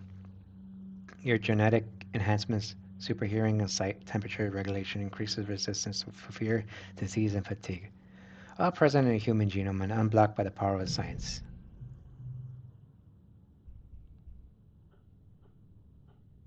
Class splits into working groups to explore installing module in your holopalm. You and Tedrick are in a group together. She begins to install a mod that let her scan inorganic materials to get a reading out of chemical compost. What do you do? Download your own mod.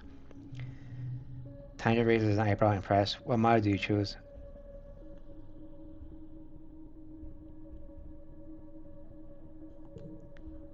Ding, a portion of congruence immersion intelligence is now detected to make sure you never lose your canteen or sunglasses. Isn't technology great? Study! One, 3, 4, 5.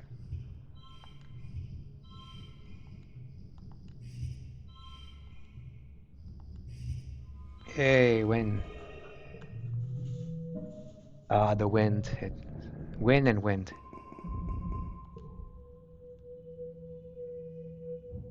Alright. Early pollen.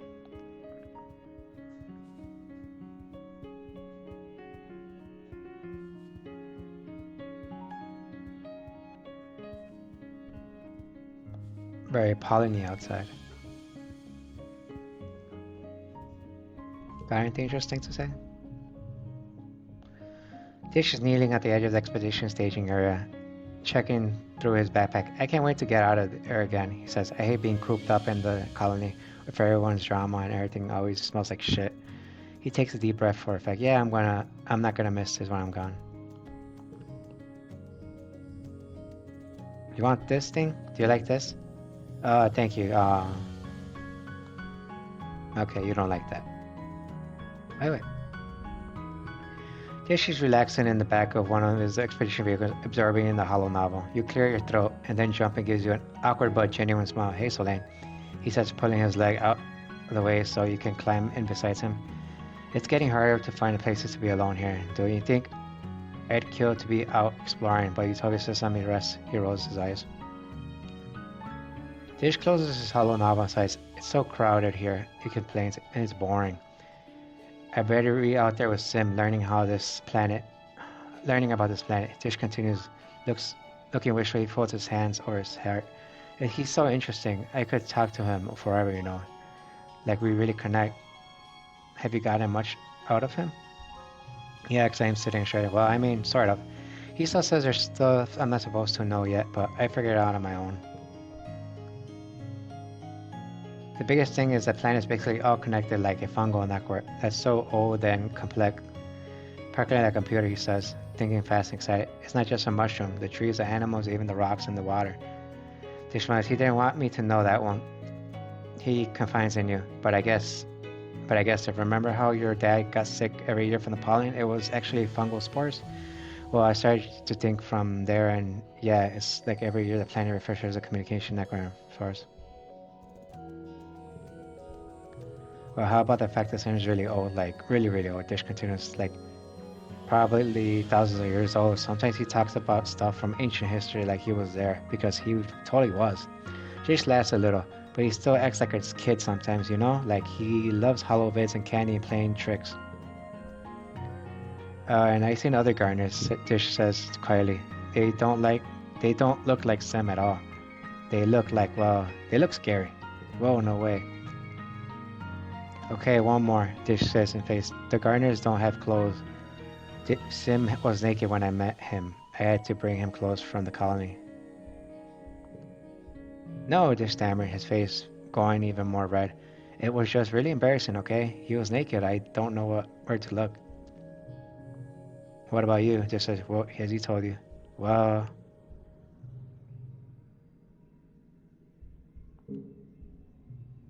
Well, duh, anyone seems, that's all I know.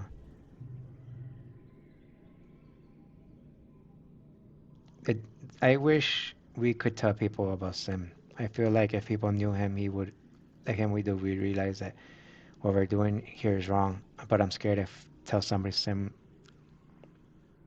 we can't tell anybody what we know. I know, Dish mumbles, sighing, and he dunks his head against the window of the cab. I don't want to mess up whatever plans they have. I just want to help, though. I know. Dish nods and turns away, done with this conversation.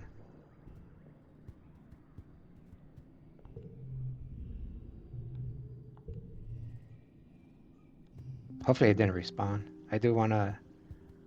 Is he still there? Yeah. I think now that I was introduced to him, I could go to each place and see what different things he has to say. But I gotta get rid of these things first. As you come to a bend in the path, moment catches the corner of your eye. There's something up on top of the nearby mushroom crab tree. You can't tell what it is, but is that a person? Sim peeks over the edge of the mushroom crab, grinning playfully like a cherished guest. I wouldn't go that way if I were you, he warns in a mocking tone. Ignore him and move on quickly. Find another way. Boy, there's no other way.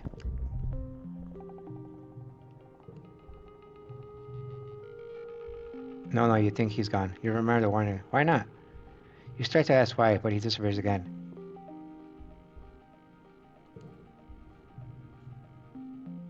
Stupid Sim, he thinks he knows everything about this planet. You don't need his advice or his mockery. You round the bend and regret it immediately as something long and then slips against your face. Another whacks around your back and you spin to the face, or whop slaps your shins and sends you reeling. Whatever attacking you can't see it. You fall to the ground and cover your head and arm in defense. Nothing happens, just silence. When you look up, there's no attacker.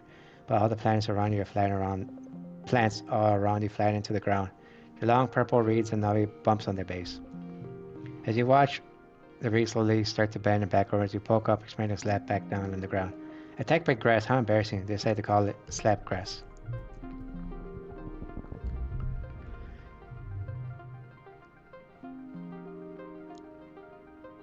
You come across a float cow and seems to be a little ill. She's floating upside down a meter of the ground, kicking her legs in an air practically as you thought it was trying to right. So her slitted eyes look at you improperly. She makes a helplessly lowering noise and tries again to flap around bar. Figure out what's wrong with her. You take a closer look at the float cow. You heard they float using a certain ratio of liquid gas in their membranous bladder, so after some consideration you figure out the bladder is on her back full. Milk the float cow. It's hard to milk the float that's upside down, so struggling to kick her legs as you try to flip her over long enough to get the udders, but thanks to a combination of might and empathy you manage to calm her down. She's still sick. Milk's supposed to collect her lower udder, not her gas bladder, but at least she's balanced now and her chance to get well on her own. Some farmland has put outside the walls. Fields don't look like they're doing very well. Nobody around right now. In fact, a little bit abandoned. Nothing growing here anymore. There's not even enough animals to graze. Try to plant something. What are you doing rooting around here? Utopia comes standing, a big grin on her face. Are you farming? You're in the wrong place. These fields haven't been worked in years. Everyone's moved inside the walls suites. She kicks a clod of clay dirt. Soil is just not good enough here for growing earthcraft sites. Animals get faster and we chase them away. Try and report into your box if you'd like to help out. Hello there. You're walking up a trail when you get caught up by surprise. It's Sim and he's running. You're knocked to the side as he pushes past you, running in the opposite direction with barely a glance. You trust and chase after him, but after a few seconds it becomes clear you don't have a hope of finding Sim when he doesn't want you to be found. You turn and continue along the path, and around the next bend you spot a familiar face. Utopia, she's collecting wrong sample of a pickaxe, like.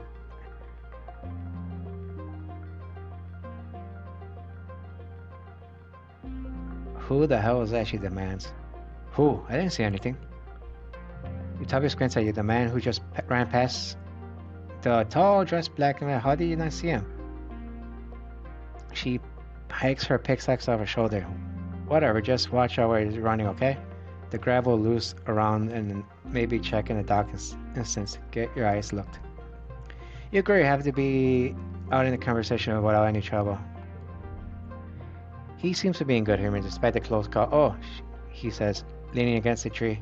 It is strange to be so secretive. He wipes his eyes, brimming with mirth. It is such a pleasure to be around you and Dish, and not to have to hide myself. He sobers quickly. I do appreciate your distraction, he says. It is not the right time for gardeners to be formally introduced. To do too early without cause a great degree of chaos. Yes, even the females are very egotistic. I do like her, but I have learned from my limited experience with your kind that adults of your species do not react well to surprises. It's good that you're here, Sim continues, as I do need something from you. Data. What?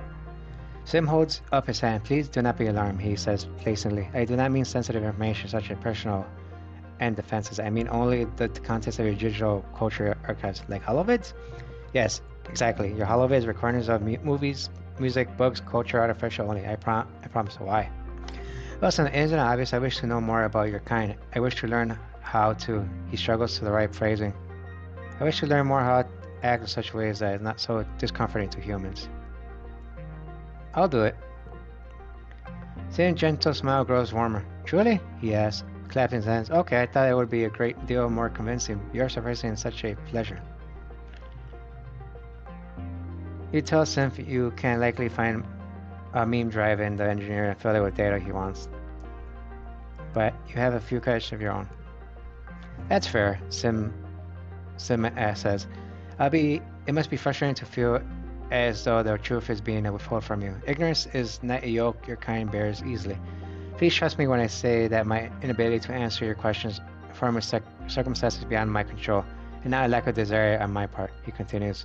I have full faith that you will know everything soon enough. That's... I wonder what he means. Yo! Exclamation point! You see a sad hiccuping sound and follow it to find a sick hop-eye.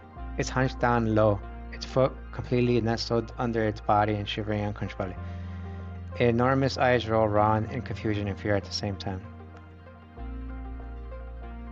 Try to take it home with you, Animal Challenge. 4, 4. Step. Oh no.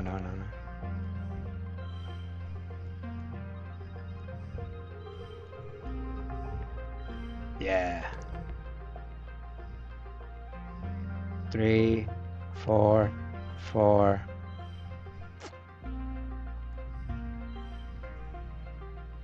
That's lame. Well, we already got the most of it. 4. Yo, super goal. The Hopeye hisses and tries to bite you. It doesn't want to be touched. You throw your jacket over and then carefully zip it up. And put it in your pack, you crack the zipper and give it some fresh air. It helps you make a clear little nest for the empty part of the geoponics barns. Every day you bring food and water and gradually nurses back to health. Kale takes an interest in your recapitulation. Utopia says the Hopeye doesn't really have a gender, he says, as you're washing up the pen together. Or maybe she says they're both, and they're really social. So what are you going to name them? Mrs. Hoppington, Sir Hop Solo. Optimus Prime, Hop Solo. Let's go with the Optimus Prime. The noble companion who's more than meets the eye. Perfect. Ka offers the Hopeye piece of pulp fruit. Cute. Optimus Prime plucks the fruit from Hal's hand and hops into your lap to snuggle down to nibble on. Cal snaps a photo with his parliament and shares a caption, Friends Forever. Oh. Yo, do I get 2 pets now?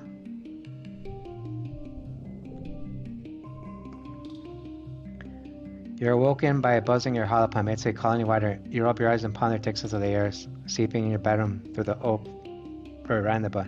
It's an ominous but beautiful sight. The seasonal pale pink haze turned down and faded fuchsia and scintillating silver sparkles flowing through it. The shimmer. Thankfully, you've been inoculated against the shimmer because this looks like a bad year for the airborne spores. To be safe, you stay inside and seal your window tightly. You spend your time, hopefully, with your dad and have a couple of days. The pollen fog passes without incident. Mid-pollen. Damn, it's getting worse.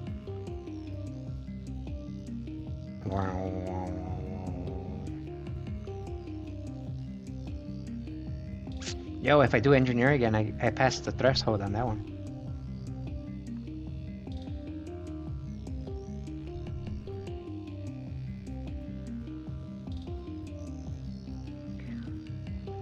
Alright, let's see.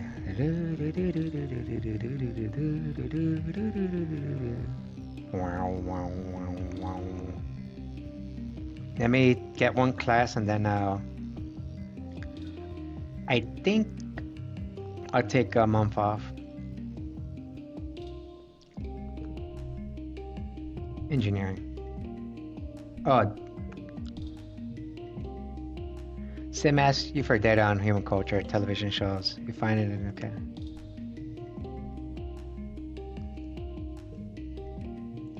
You rummage around until you find what looks like a portable hollow, and you try and find a portable. Start by carefully copying the favorite vids and games and realize there's a shit ton of more games on this tiny device. You sweep and start 1,000 more vids and well, the entire concept school learningpedia. You slip in and you know the conjuring console above suddenly flickering lights up. Uh, Damn, my persuasion is not good. I just came to see you.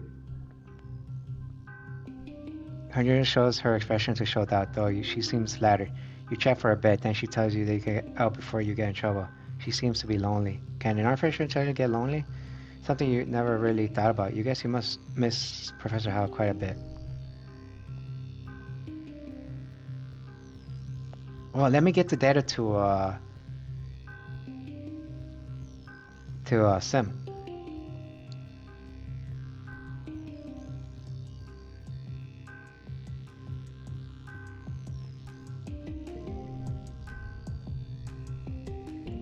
This is where I found them, right? Yo, I got 2 goobers. Awesome. Or are they skrunklies? I don't know. What would you call them? Goobers or skrunklies? Or just little fellows? I just call them little fellows. They're very silly. Hop, hop, hop, hop.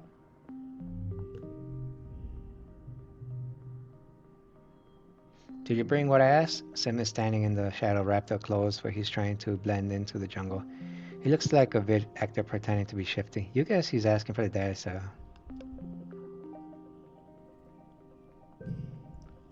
This time you catch him doing something weird and alien. You send a survey drone to follow him and watch through your holopalm as he heads to the forest.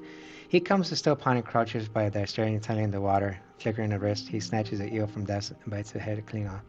He looks up and the drone gives you a gentle wave, and he knew it was there all along. Wait, does him actually eat raw, living animals, or was he just doing it because you knew you would catch him doing something weird?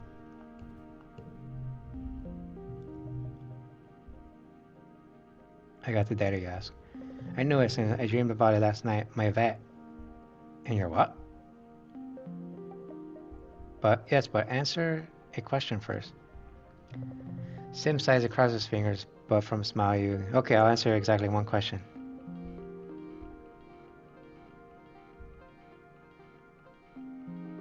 Do the gardeners want to hurt us? Sim sighs. I hoped your question was going to be a fun one. Sim takes a breath and answers carefully. It's not that we want to hurt you, he replies. It's not personal or even malicious. It's like dealing with an invasion species. Sometimes you need to resort to harsh methods to remove it before it destroys the ecosystem. He holds his hand out expectantly. Perhaps that is not the answer you wish to hear, he gently, but it is not our fault you are the way you are. You hand over the drive and take it reverently, staring at it. Marvelous, he says, like a genetic payload except the digital data instead of organic. But what I learned from this trove, I wonder. You're still puzzling over the implication of the phrase genetic payload as he continues. The other gardeners are still tedious and obsessed with their work, he complains. They're more concerned in maintaining equilibrium than experiencing new things. They don't understand the novelty that makes life interesting. He slips the data drive into the sleeves. Thank you, Selene. I'll treasure this. Any other silly goober things? No. Go home. You're back.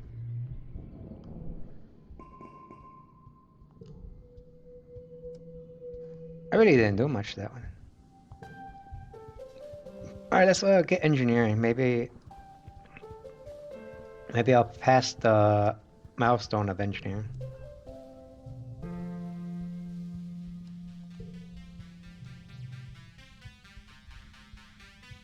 You hear scuttling and metallic legs, what the heck? And a strange knee-high robot bursts into your engineer lab, going full tilt on the 6 spidery legs. It slammed into a wall hard enough to knock itself down. I'm so sorry after getting back up. My engineering is not good.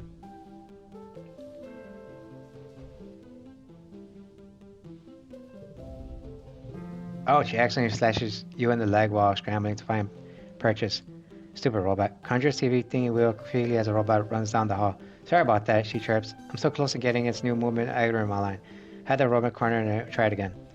Working with robots is so hard with no hands, she said. She continues while wheeling back and forth in a display of frustration. This was much easier when Hal was here. I miss him. Congruence doesn't need to clear her throat, but you get this distinct impression she's simulating anyways.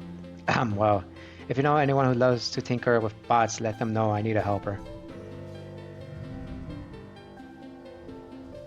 333.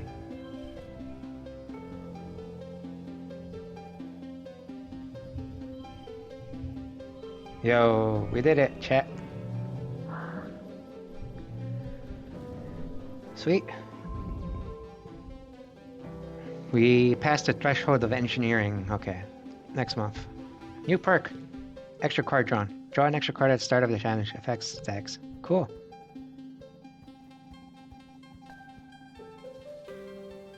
Which one does reasoning? Because I'm almost there at reasoning.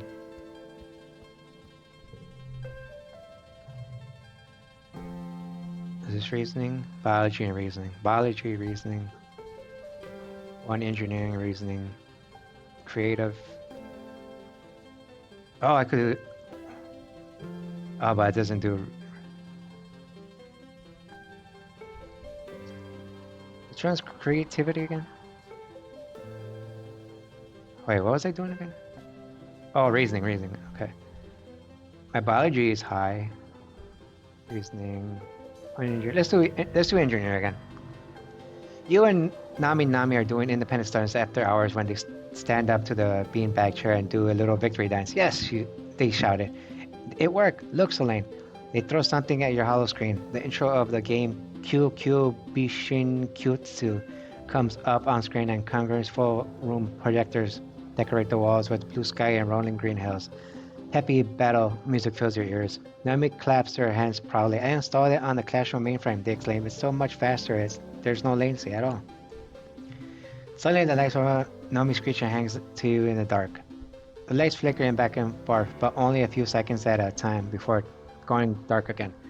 The temperature drops, the hollow projectors no longer display the lush meadows, but instead a ramshackle wooden cabinet with various horrible implants hanging on the wall. Hello, children. Oh no, 9 months.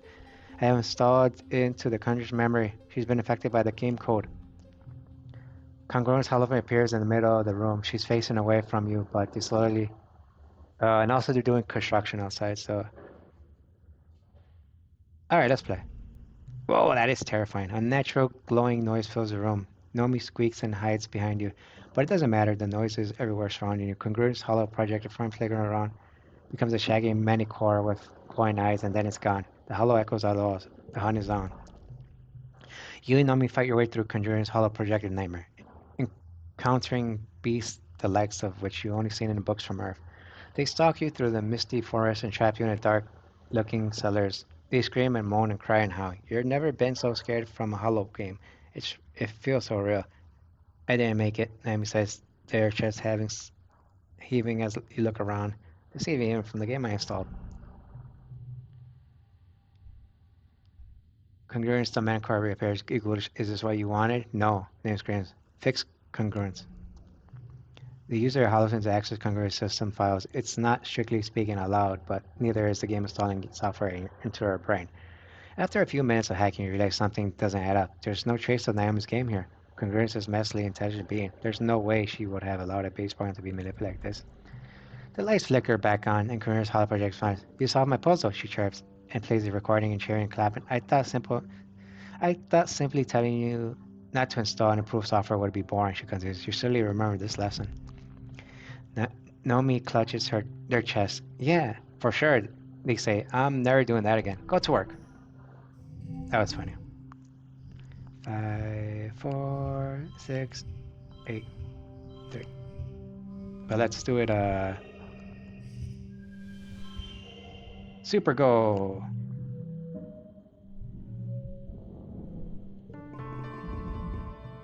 It's Vertimilia. Everyone's in high spirit as you decorate the colony square. The great tables are piled high with food. Groaning under the weight of heaps of roasted steamed vegetables, barbecued meat, stews, carefully mulled ciders, and cake dripping with frosting and sugar bug syrup. You gather the colony square for the usual speech. Loom takes the stage to fanfare and applause. Hello, people of Vertima, he exclaims over the den. Happy Vertimilla. He takes a big, theoretical breath. Do you smell that? The smell of victory. We humans have secured our hold on the planet. Now it's time to celebrate. Lem gestures to the sagging feast table. Eat, drink, and be merry. The crowd cheers again.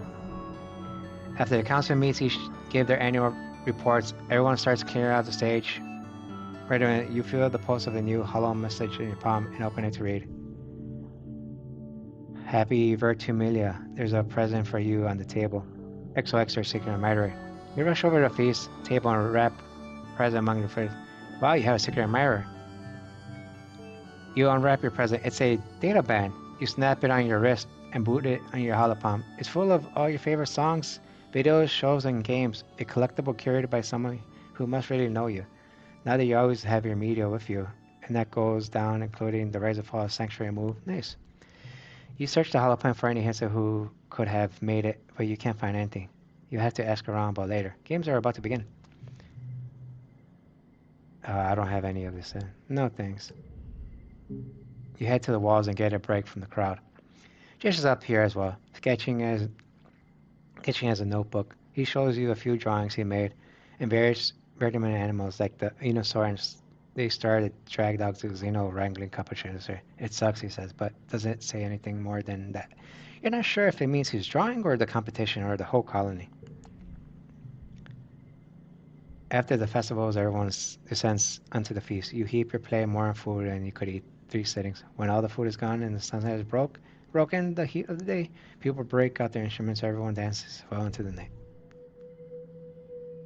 Early dusk. Mid dusk. Hello there. Chandra tried to work at the lab, entering calculations into a holopen and frowning over a set of samples. She barely notices entering your Oh, hello, Selene.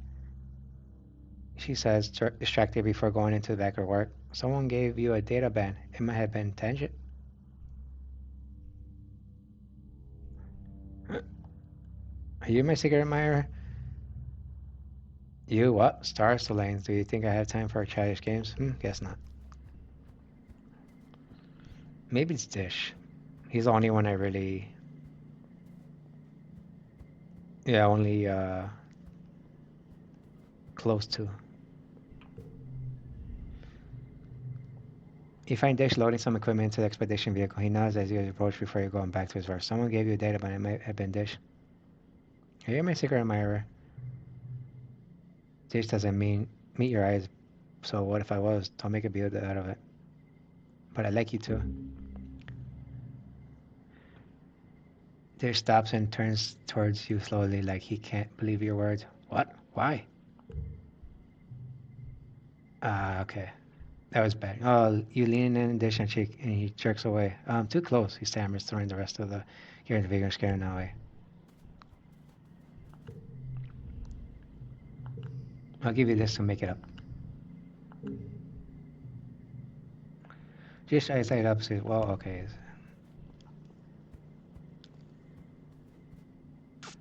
Okay, so bravery is high, creative is almost there. Reasoning, engineering, perception is way... Damn. Okay, so let's do creativity. Any creativity thing here?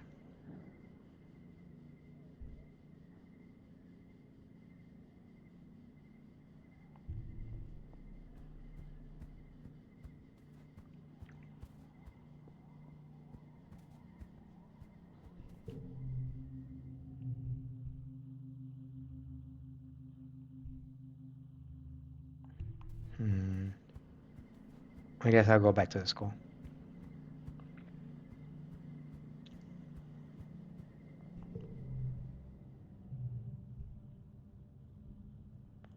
Which one has creativity? Okay, study humanities. Help in the med bay. What am I? I apologize. I keep forgetting reading. Gosh, it's a good thing you're here. Getting the most badly wounded into med bays is difficult, and the others are need traditional medical attention while they wait. It's hectic, stressful work, but you have to keep your head up and provision assistance. Go to work there, Solane. Chief Engineer Instant says, you know, with how the colony grown, I could use an assistant nurse here. Someone I can trust to take care of everything. Come back next month and give me a hand if you're interested.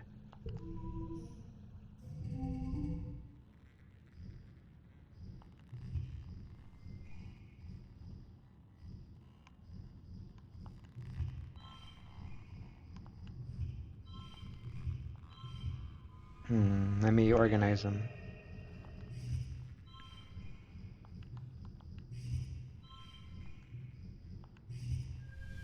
Yo, there you go. Yay. Awesome. Okay, creativity. New perk. Shop closed. New cards in the depot. Okay.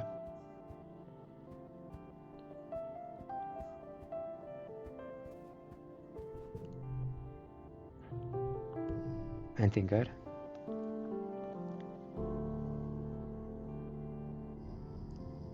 Bravery.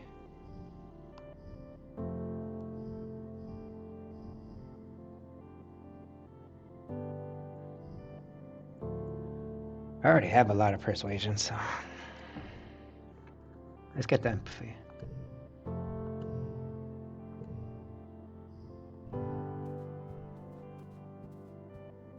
Dun, dun, dun, dun, dun, dun, dun, dun.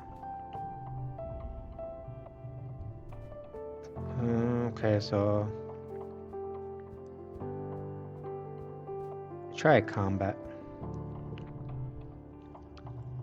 Bravery, tough, defense training, lookout.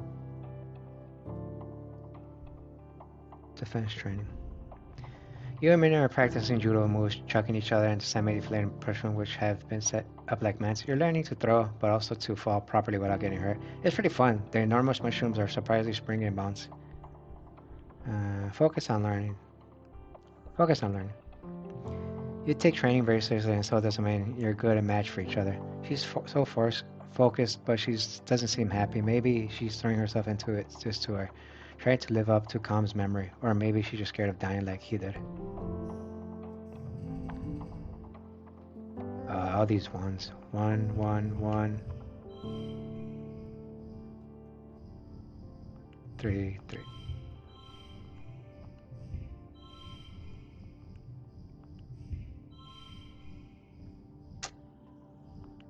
Three.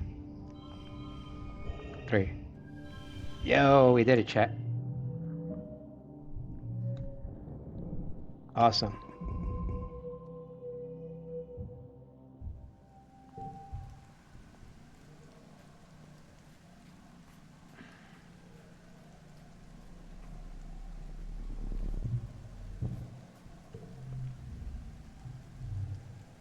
I want to get back the points I lost by trying to kill some.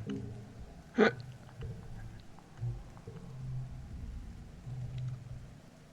want to see if I could see. Yeah, see, I want to.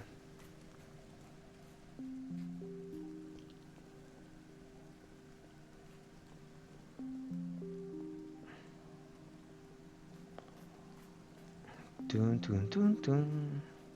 Yo, I just noticed I've been streaming more than 2 hours. Interesting. For once he sees him before he sees you. He crouched just off the path, staring at the flower, his face blank. He doesn't react as you approach, so you just want him. You watch him for a while. He's so perfectly motionless. You think he was a plant too. His eyes are unfocused. He's accessing some kind of mental interference. Eventually, you clear your throat. Sim carefully stands up and turns to your face for a minute. You're not sure if he recognizes you, and then he tosses his head and grin and leaves your face. Elaine, you caught me checking in with the boss. Your boss is that flower? Huh, no, of course not. The flower is my great aunt. Huh? You look at the flower. It's part of the dense vine that fills much of the end of the valley. You're not sure whether he's joking this time. My boss, as I told you, you aren't fond of change, he replies. They're also very much like your boss, what's she named? Utopia? He tilts his head to the side. Her name word is fitting, isn't it? He lays one finger against the chin. I appreciate that she always remembers you not to get yourself killed. I wish you'd listen to her. I can take care of myself. Sim replied, his eyebrows arches equally. I'm not sure you realize just how many times you had to help you with that. If the boss finds out I'm talking to you, I'll be in trouble, so shh. He murmurs and puts his fingers on his lips. Then why are you talking to me? Sim, well, it's because you're the boy of my dreams, literally. He replies, I can't seem to stay away from you. And because you humans are different, he continues. I'm so bored of everyone else on this planet. The other gardeners, my boss, they all have everything on vitamin just the way they like it. And want the teeniest thing to change. And don't want to change, he says. It's boring. See that tree? Sim points to the large tree with many logs, limbs dropping and embedded in the ground. It's a tree with a small creative part of the life cycle. You call it the Virikiri. On the plants it roots, that's where it stays up in the rest of its life. The gardeners spend time as trees too, sometimes hundreds of years. If you do that enough, you'll start to think like a tree. Set in its your ways. He spreads his hands in an earnest expression on his face. When I watch you, when I talk to you, and learn about your species, I feel inspired. I feel young again. But how old are you? I like to think I'm young at heart, Sim replies with a mischievous smile. You have so many questions for this man, or gardener, or whatever he is. But as soon as you open your mouth to ask something, Sim cocks his hand as he's listening to hold the pistol. I'm sorry, he says, looking for the words world like he's listening to a dang flower. But I must be away. And what's that's kind he's protected Will and rescued them, so whatever. Maybe he's avoiding your questions too.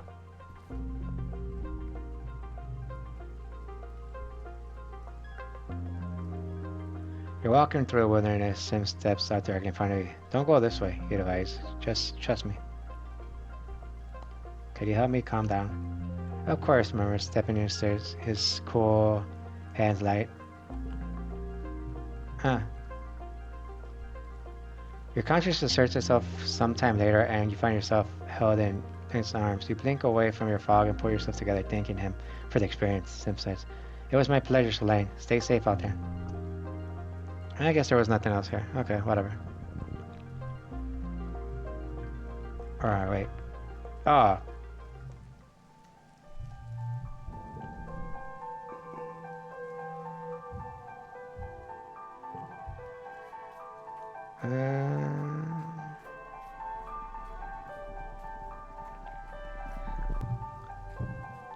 Let me see if I can get persuasion up.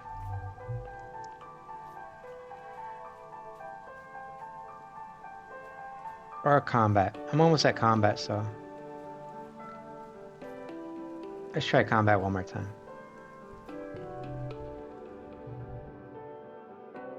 Combat and animals.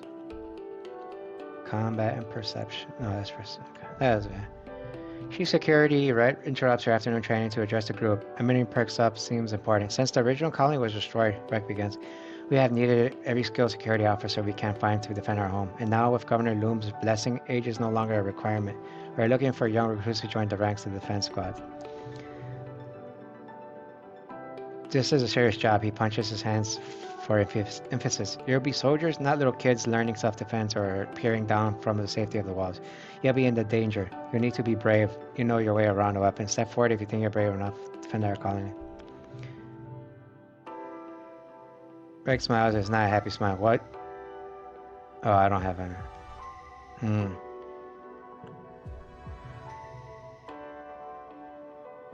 Greg shakes his head. You're a greenhorn, kiddo. No shame in it, but I won't enlist someone who can't handle themselves in a fight. Take some self-defense, then come to see me again. Get to work.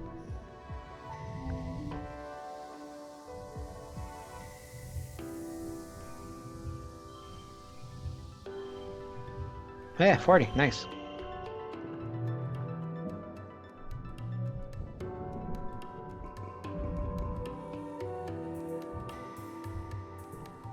Let me take it off. The time off. Relax on the wall. Okay, I've seen that one before, so.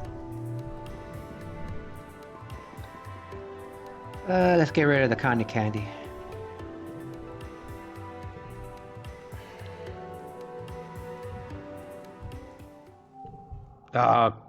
The glow.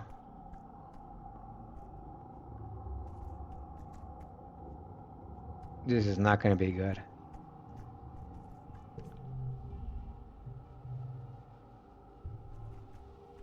Alright, I'm almost out of combat, so let me do combat so I could... Attending a self-defense class is always a little higher during glow. It's almost as imminent threat of attack makes people worry for their lives.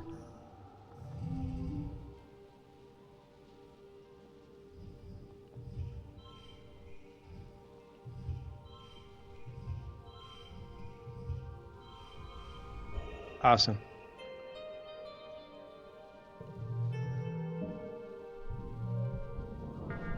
Here we go. You're lying in bed, staring at the armor through your window when you hear a deep thump resonate through the ground.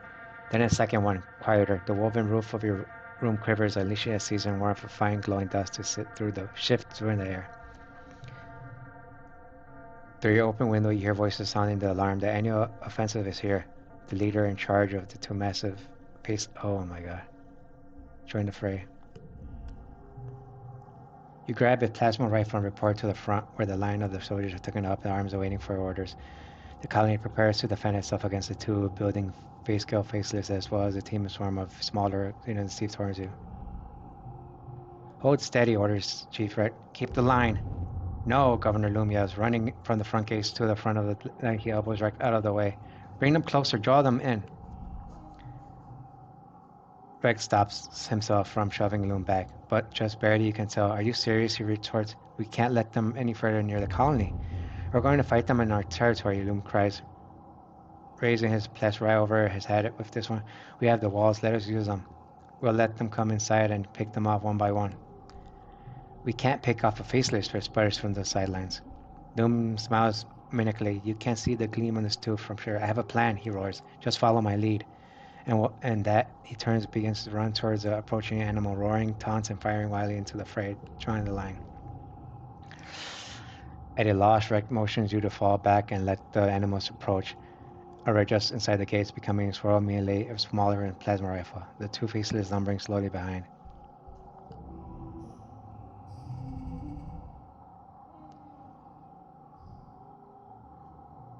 Card becomes physical red.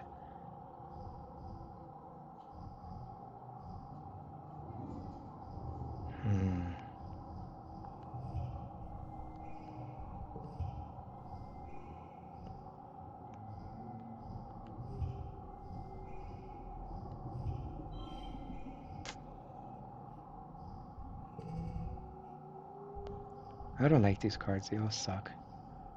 Redraw hand.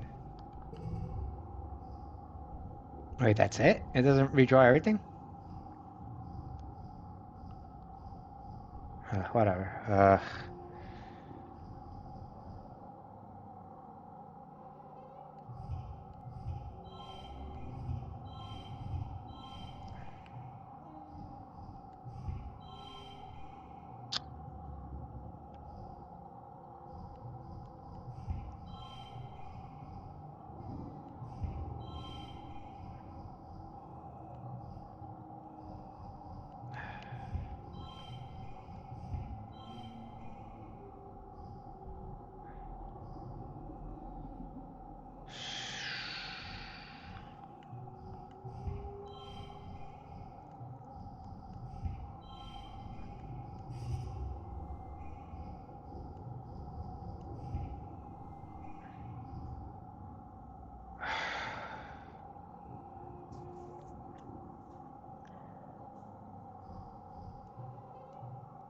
I don't want to screw this up, but these are just in the way. I don't like these.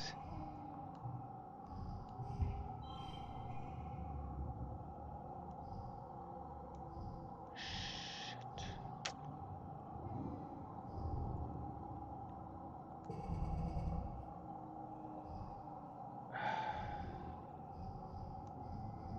0, 1, 1. Yeah, this isn't.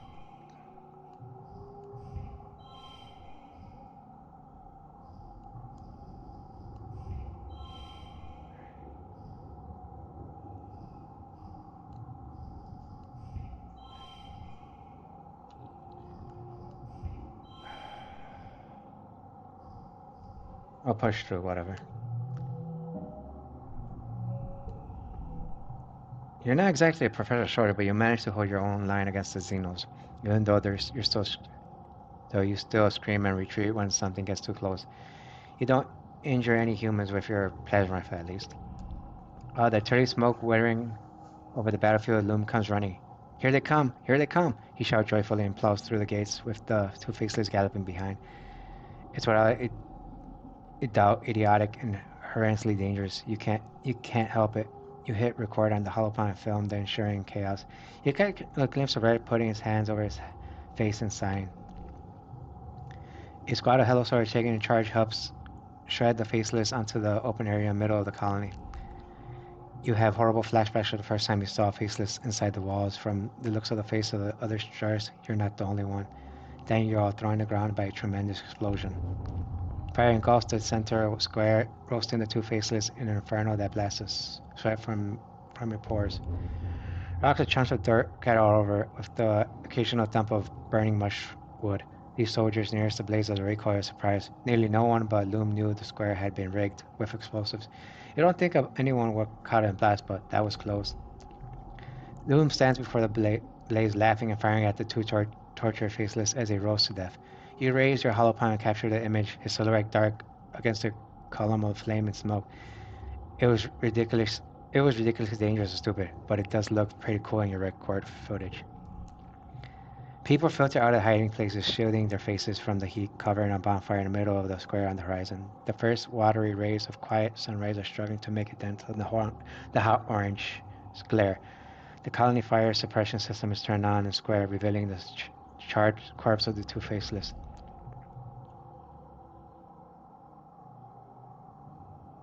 Utabe walks with a reclaimed tank, hauling an undestroyed platter on the hover. Did you use a mining explosive? Utabe says. Mighty bold of him, those things will blow a hole in a mountain or a creature in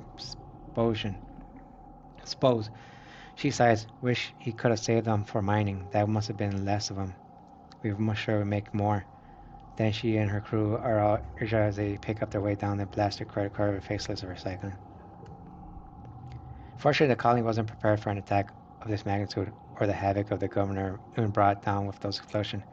While everyone was distracted by the pyro, Xenos got into one of the greenhouses and destroyed the next season's seedings. Not all the explosion went off. As Utopia team starts their cleanup, a short charge suddenly explodes across the field. Shrapnel passes you and everyone dives to cover. A piece hits you in the thigh. Ouch!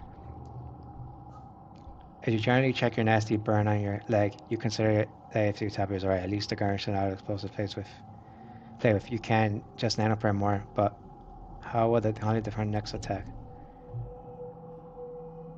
Oh boy.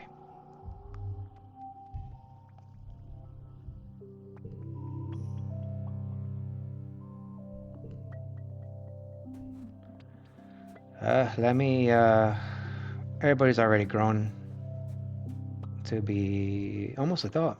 Well, they're 17, so they're guessing young adult or whatever. Let me see. Let me wall. Okay, that's.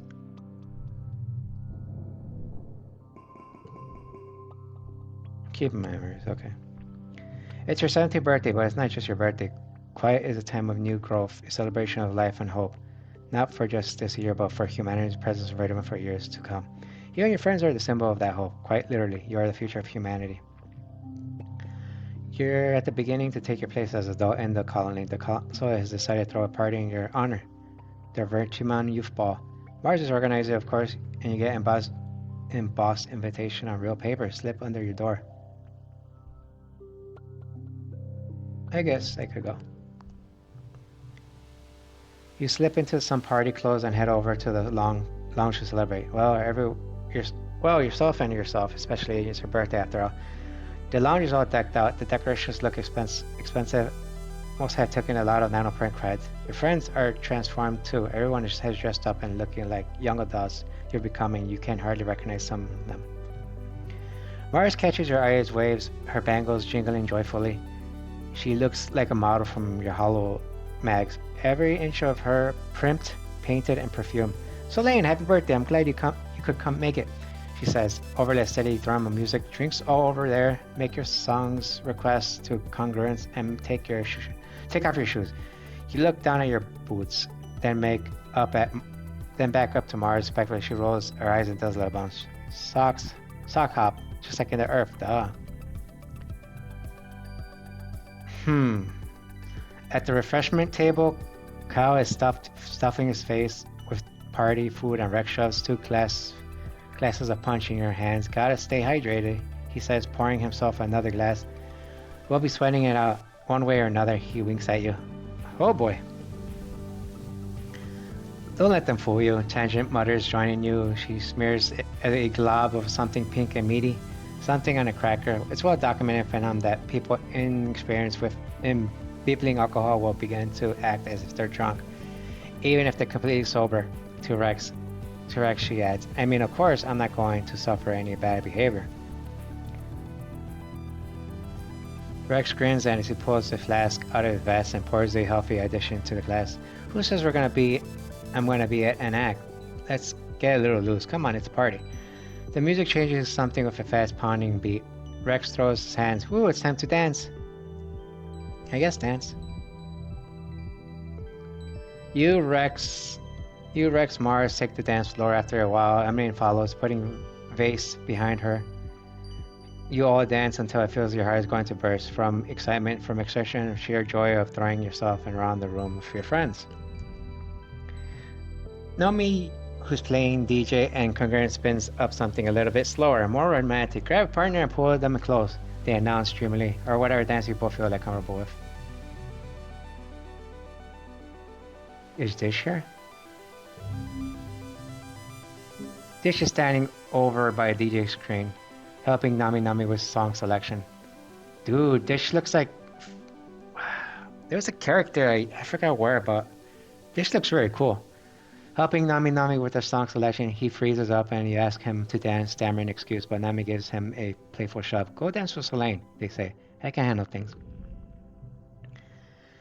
Dancing with Dish is a bit of a disaster. Neither of you knows where to put your hands. Despite spending the entire song looking at his feet, Dish still manages to step on yours. He holds his rigid arm and rocks back and forth mechanically until the song mercifully comes to an end. Other couples don't seem to have your lack of chemistry. Anyone in bands has skipped dancing and gone straight to sucking face. Dish stares at them just a bit and longer than appropriate, then blushes and flees the dance floor. After the slow songs, Naomi spins Congruence music library to something with a more bounce to it. The dance floor one more floods the bodies, ready to carry the night away. But the tune Sarah Upluck interrupted by Governor Loomson, speakers hijacking the feed. He strides the stage, flanked by security. Everyone on the dance floor whines and unison, having some buzzkill adults stop the music, but Loom raises his hands and smiles indulgently. Look at you all, he says, young pioneers. I look at you and I see the future, not just the economy, but all over the humanity. Well, all for humanity. You catch a few people rolling their eyes. You heard this before. Red here, a good man, a real good man, really the best of the colony. Shared his poem from the great Earth poet. Loom continues. I'm not one for poetry myself, but damn, it's not something I want to share with you kids tonight on the eve of something really big. He clears his throat and reads the hollow poem. We cannot tarry here, but we must bear the brunt danger.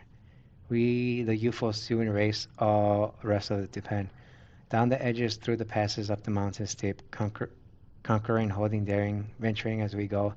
The unknown ways, pioneering, pioneers, we primal forests fill, we rivers, damming, vexing, we, piercing deep down the mines within the surface, broad surveying, we, the virgin soil, upheaving, pioneers, pioneers. Apply politely. Red looks a little pained, but Loom continues. What do you think that poem means, guys? He asks. Does it mean we should sit here in our colony politely waiting for the planet to make a space for us? He clenches his fist even in the air. No, he exclaims. It means we need to go out there. We need to grab him by the balls and make it respect us.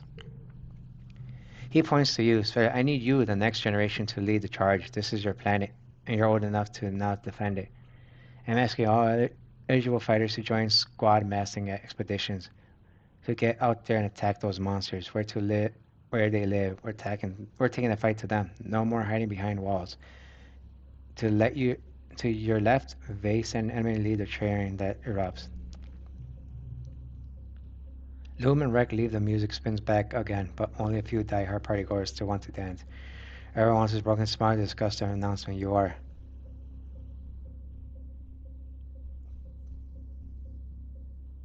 scared. Everyone is chattering excitedly or angrily, but you can barely speak. Your stomach is cold pit of fear. Your hands are calm. Is become you know tonight is about becoming adult, but you're still just a kid. You aren't ready to go to war, not against nature or planet or anything. The party fizzles out and everybody drifts away from the lounge. You return to find your dad stayed up to make sure you get home. He's never done that before. You've always been told to Colin was safe. Now you see his eyes, your side eyes, and you know the time is over.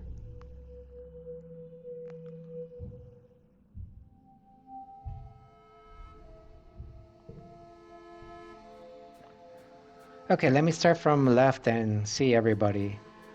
How everybody's different now.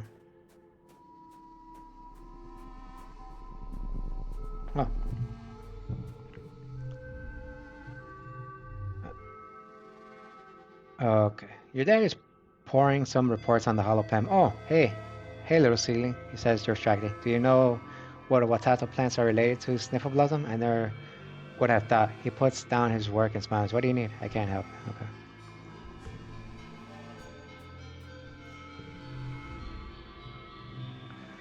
Kyle is holding the ice pack to his face. Hey, Selene, he greets you, giving a half-hearted wave. Don't worry, he says, indicating the swelling scrap across his cheek. Kinda weird how me, Rex, got so clumsy around the Helio kids, huh? He gives a significant look.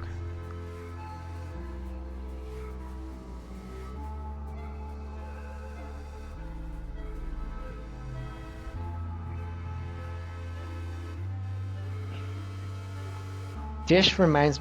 I know I said earlier it reminds me of Sakim, but like if Sunny became a rebellious emo kid, that's kind of how I see it.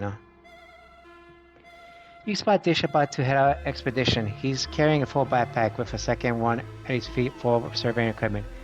As you approach, you realize he's writing in a notebook, an actual notebook with papers and everything. Breaks on his knee with one foot on his equipment. He looks up as you approach and closes his notebook, slipping into a jacket pocket over it. Oh, hey, Solange, he says, and tucks the pen behind his ear. Are you coming too? That's cool. Maybe I'll be posted nearby. Just came to say hi. Dia smiles a brief reflection. Oh, thanks, he says. I'll only be gone for a few days. No big deal. What are you writing? Just stuff, Tish says dismissively. I like writing on paper. It feels more real. It's more private than having everything on your holopen where people can find it. You beg him for more details. Dish huffs through his nose, but he looks amused. Just stuff, he repeats. How I'm feeling, what the weather is like, what people are doing around the colony. I like absorbing people. Sometimes I pretend I'm an alien, he continues, and I'm studying how people act so I can blend in. Dish goes red and ducks his head. Well, sure, he says. You're part of the colony, right? And you're my friend, so of course I write about you. You're about to ask to see, but you're interrupted by Utopia calling for all hands to board expedition vehicles. Dish stoops to pick up the surveying equipment. He's gone without a word. He must not want you to know what he's writing about you. Curious.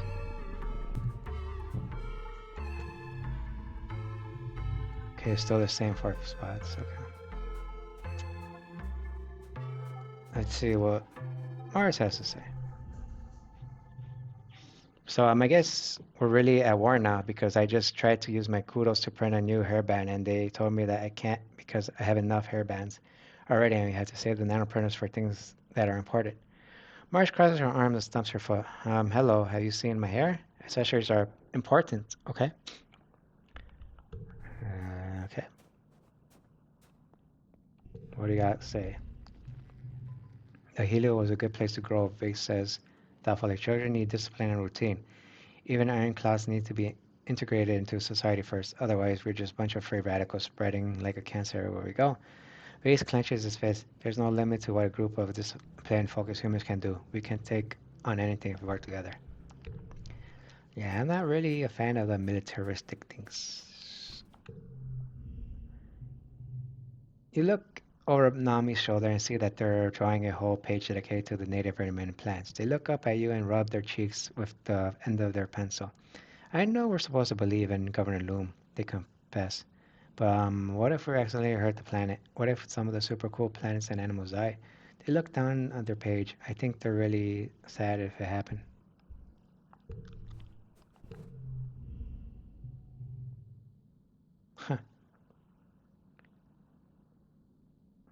Over the years, a lot of people have started wearing a lot less clothes than you remember from when you were growing up. The climate control stratospheric, definitely a lot less in the hollers brought to Earth. Rex though. Rex has really acclimated to the vitamin huts. I'll just say that because I don't. He does whatever he wants. Rex throws in his hand back and laughs so loud it echoes throughout the corridor. Ooh, he howls. Ooh. You both giggle, then lock eyes for a few seconds that feel like literal months. Eventually, Rex fixes you with a fangy smile and scratch, scratches the back of your head. It does nice things to your whole chest, shoulder, bicep situation. I don't know what. So you look what you, so you like what you see, huh? He leans in, sharing a secret. Me too. He whispers and winks at you.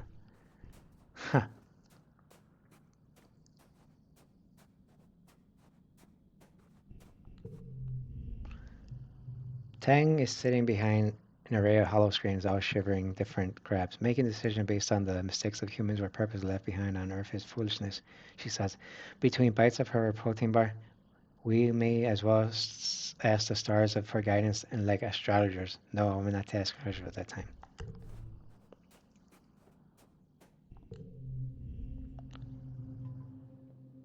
Amina is smiling at the hollow pen and waves away for a hollow image as you approach. I don't think I've ever talked to anyone as much as I talk to Vase. I feel like I can't talk to him about anything. Okay,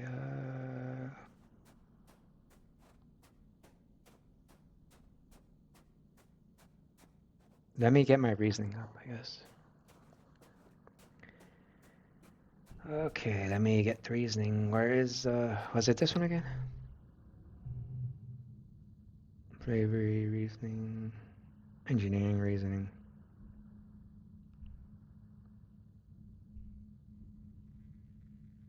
reasoning, and empathy.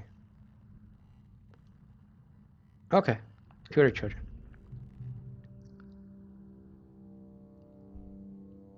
Today you're tutoring Nyogat and a couple younger kids in ancient Earth geography. They're learning the names of the countries by pointing them on the maps and saying a few facts about them. It seems kind of pointless to memorize places these kids will never see, but it's not like you can teach them much more about written biology yet. You're still discovering billions of people, Nyogat says, Ketiko squinting at Harper. How did they fit everybody into the planet? Sad truth. You give her the little kid version of the truth you learn. You tell her life was brutal and hard. Humanity destroyed the environment and fought over what was left. There were no trees or animals left, not as many there were should have been anyway. Most people were poor, hungry, and sick. The ones who weren't kept all the nice things for themselves.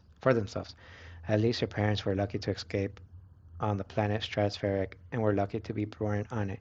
You're all lucky here now, no matter what, at least for it is an Earth. Jane looks bewildered. She doesn't really watch Holovids, only the cheerful ones for kids that doesn't address Ursa Klein, so she had no idea. But they still had really, really tall buildings, right? To fit all the people, she asked. You said and tell her they do. And nods as if goes back to schoolwork. Okay.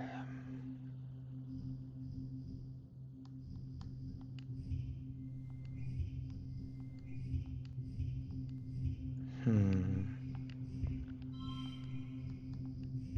Oh, this one. That just popped up. What's this? Oh, base suits. Okay. Yay. Okay. Reasoning is up and new perk.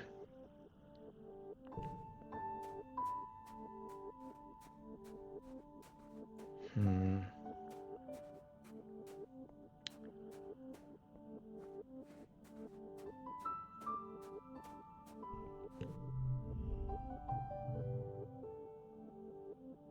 This war, Dish says, staring out in the wilderness, it doesn't make any sense. What are we really fighting anyway? Nature? So when will it be over? When the planet is empty? Except for humans? Sounds awful. Yeah.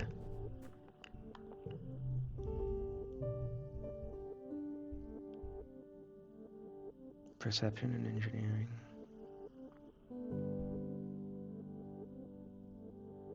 It's all perception.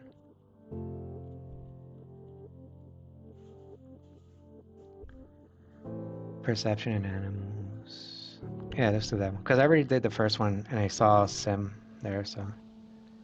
Oh.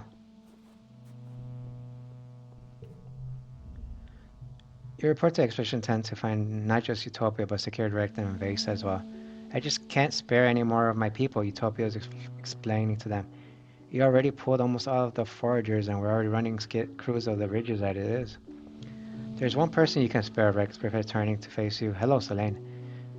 How would you like to transfer onto one of my hunting parties? Utopia tells me you're one of the best explorers. We could use someone like you. He indicates Vance. I need someone who can keep up with this one.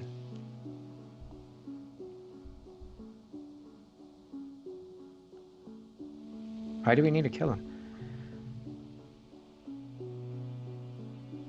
Vance laughs because they're killing us, Selene. Keep up.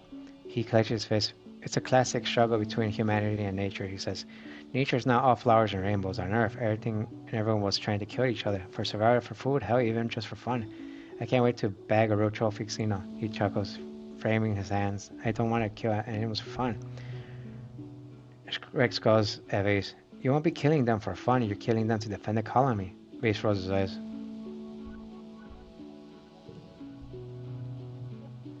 Even if it's trying to kill you, I knew your strategies were soft. I didn't know you were suicidal too. Not everyone is cut out for a life or death situation, Rex then turns to you. You know, Selene, it's now killing. He continues. Sometimes it's about tracking and identifying dangerous creatures before they reach our walls. You wouldn't necessarily have to kill them, he's telling. But you could decide just yet. Yeah, no. When you report your surveyor's duty, Nami is here. First day as surveyor. They smile widely when they see you. Smile inexorably. Oh, you two know each other. Already? So he says, looking to you, then Nami. That'll make things easier. Selene, I'd like you to keep an eye on Nami while you're up there. Utopia continues. I'm going to assign you to the same region for the next little for a while. Just make sure that you don't wander into a nest of snub ladders, okay? Yay, hooray! Nami cheers and gives you a high five. As Utopia explains to Nami and some other new Helio surveyors about their surveying tool, Nami starts to get bored and wanders a little ways from the group. You see it happening, but you powerless to stop them from tripping and nearly landing in a nest of hot-pie eggs. You're tripping and nearly... Okay, they're about to crash into the spun glass cocoon when the Utopia materializes you're out there and scuffs them back to the collar. Nami, pay attention. Nami giggles like they don't even realize the danger of being stampled by upset hot-pie beginning to gather around. Utopia ushers them back to the group before they get trampoline. Nami asks a million questions about the eggs. Are they edible? Do they have hard shells or soft? What is the cocoon made out of? How long until they hatch? Utopia sighs. Just get out of here, you two, she says before the cute little vermons turn ugly. Okay, let's see. Is there anything new here?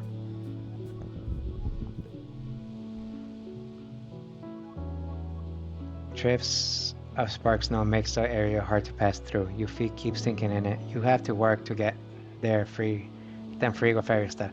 The only way forward is through a especially deep area. Take a break and play in it. You make a snow buddy, or at least you try. The tiny blue crystals don't pack together very well, and the stuff quickly melts, just gives you a hot scaling rash between your fingers. You probably should have worn gloves. What's this one? Creativity. You praise your lumpy snow buddy. It's a little sad, but maybe it needs some accessories. With some twigs and grass, a weird kind of jelly you keep seeping out of the ground. You give your buddy antlers and fur, and it kind of looks like a snow bash bub.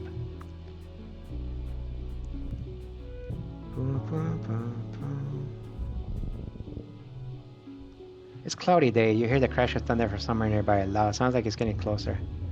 Suddenly, a massive tall something punctures the low cloud, slams into the ground ahead, but it's tall as sky. Oh, I've done these events before. Yeah, so I remember these, so I'm not gonna really read them. And also, you know, I suck at reading, and then my throat hurts when I read a lot. When I do. You stop to admire the light glinting of the water off the shallow circular lake when you notice some strange rocks near your feet. They're pink and red, bobbing in the shallow water at the shore. You've seen those colorful floating rocks before, but when you brought Dish back to show him where they were, you couldn't find them again. Repeat the pattern. You play the memory game with them touching the stones, the pattern. You feel emotions coming from the rocks. Oh yeah, there's this one too. I remember. Oh, let me get the rock and let me talk to Sim.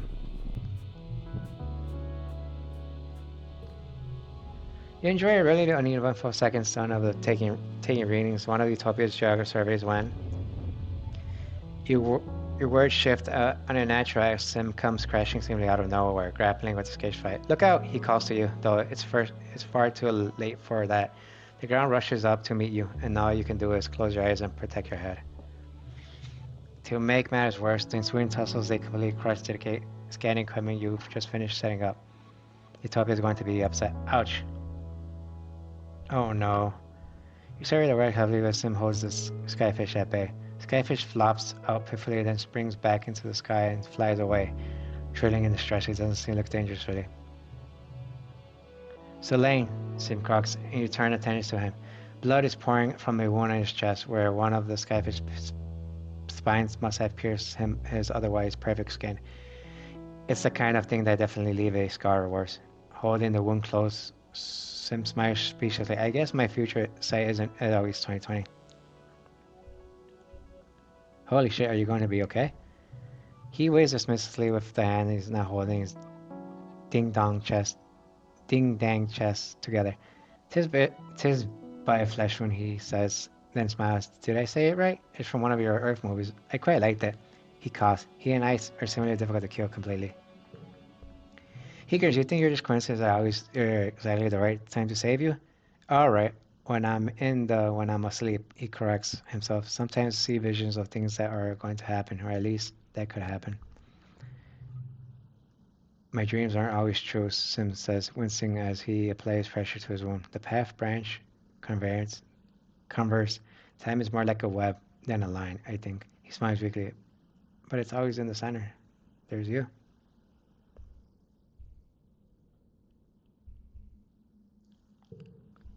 You were just joking, but he shrugs. Maybe. Some gardeners have the ability to see between timelines and remember things that may happen in the future, but it takes hundreds, even thousands of years to develop. He meets her eyes. Unless I'm mistaken, you have this same ability, but you were born with it. I can't tell you how this future sight works, Sam continues. To be honest, I don't even know it, but if you're curious, he clearly grabbing with something and not just the sluggish bleeding wound. His voice drops. You might look for answers under the light of the wormhole in glow, he confesses. You press on for more, then he begs to believe and handles the injury piece.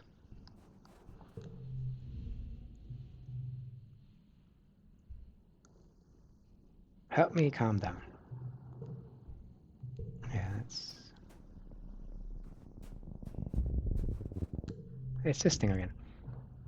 A bush bud blocking the path, lumbering slowly back and forth between a dense strand of clump mushes, or whatever these plants are called, and a wide circular lake. It's like on some kind of patrol.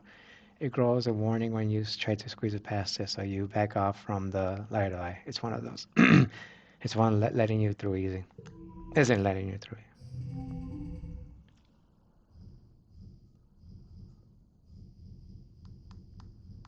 1, 1, 1, 3.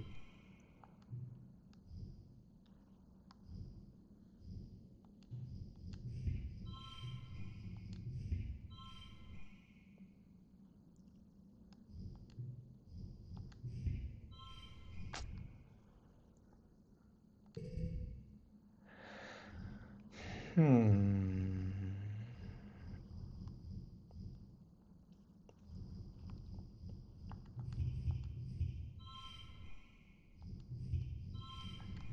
Let's do this one. Next round.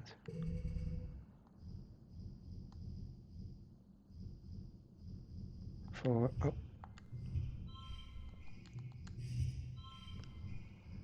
Okay, let's just There you go. Awesome.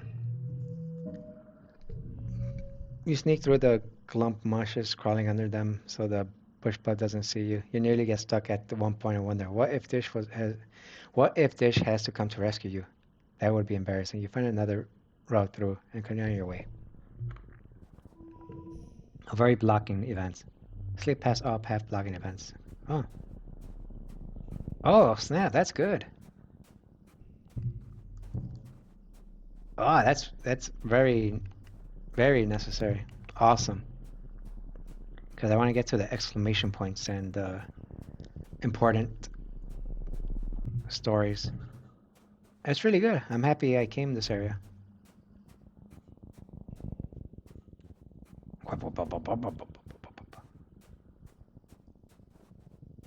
Yeah, see? Exclamation point.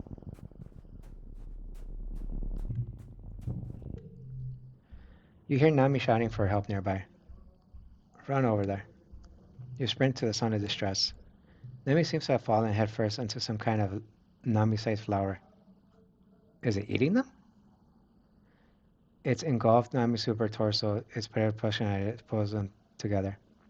You could use your plaster cut to cut them out of it if you figure out what part of the creature to cut without hurting Nami. Nami's struggling to hear sound. Okay. Challenge. 4, 4, 5.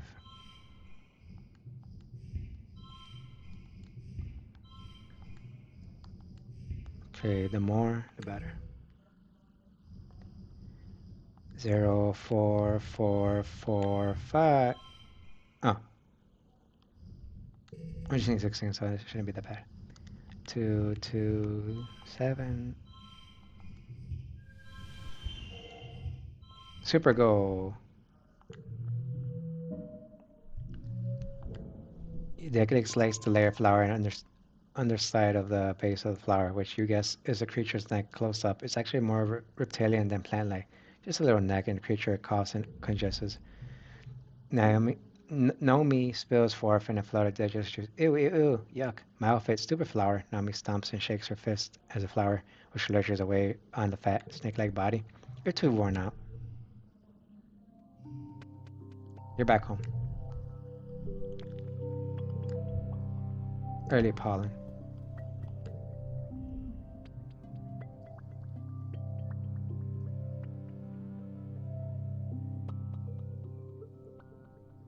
Dish is sitting on the roof of one of the expedition transports, fiddling with something in his hands. As you approach, you can see the glint of a pocket knife in his hands. He looks up from his carving. Oh, hey, Selene, he says, looking a little bashful. Needed a new toggle for my backpack. I mean, we won't be able to rely on holoprint forever.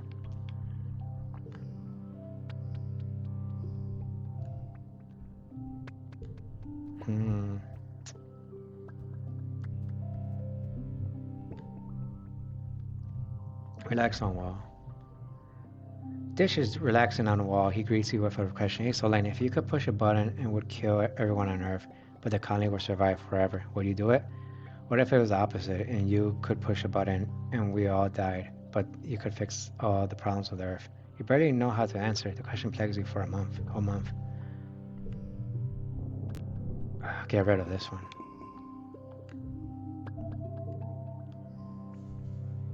Yes.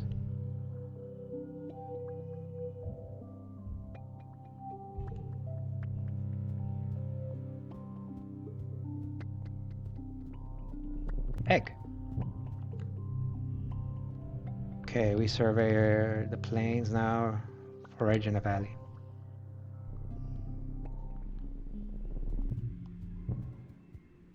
Is there anything new here?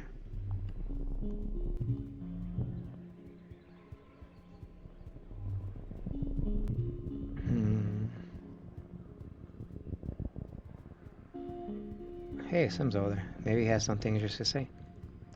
Or I do. Hey, buddy. Oh, I guess no.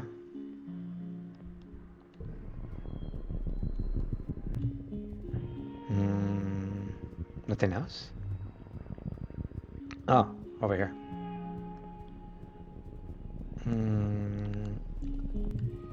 I'm more interested in the exclamation points because that's like story driven or character driven thingies. And also I don't want to get stressed by these thingies.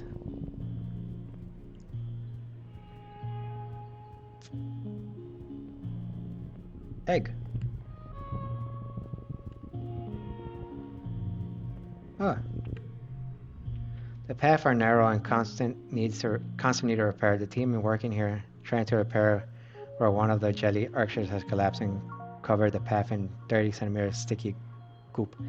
Utopia waves over you. Hey Solang, can you give us a hand? We can't get the vehicle through. Sure.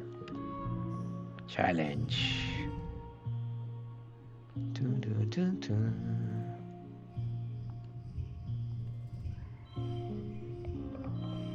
25. 3, 3, 3, 5. Okay, I just need 10. 1, 4, 4, 5, 3. Yeah! Super goal! Oh yeah, you've seen that stuff to say in the low humidity, like in dust. You throw powder to second over and it let you say it work. Physics do the work. It's easier to plow through a bunch of plumbed up garners and descended goo than shovel all the slimy muck. You save a few hours. Hooray! What in the world? You come across a terrible scene. A manicore has cornered a little Hopeye and is playing with it, battling around and catching it over and over. The Hopeye is screeching in terror. It's a horrible thing. Save the silly goober. 4, 5, 6. 2, 2. Okay, wait. Wait, what? Why did it turn red? Oh, it's one of these things. Okay.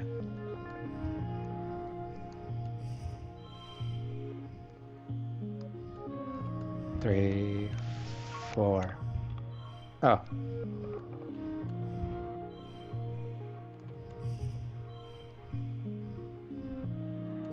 $21. 2, 2, 3, 3, 3. What if I do this? It's still okay. Whatever. I win. You gotta climb up to the tree first. Manicores can't climb trees. You're pretty sure you remember hearing that. You'll try to scare the tagger away by hooting and throwing rocks. Oh, I got another one. Great. You put it on your scary face and try to frighten it away. The manicore is so annoyed by your throwing rock and makes a ruckus that it turns its attention to you. It roars in anger, shivers to fear up your spine. That's definitely a better scary face than yours. The Hopeye, who has been playing dead, suddenly leaps into its feet and bounds off of the jungle. The manicore is now very angry with you. It rears up and digs its claws into a tree. You hold on to dear life as the tree shakes. It roars and rustles the mane, pacing back and forth under the tree. Then it sniffs around where the Hopeye has been, grunts one last time in frustration, and wanders off into the jungle.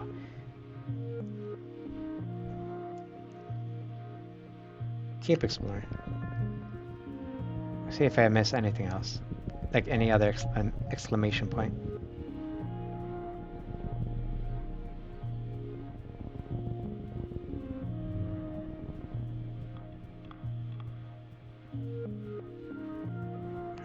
I don't think I have missed anything else.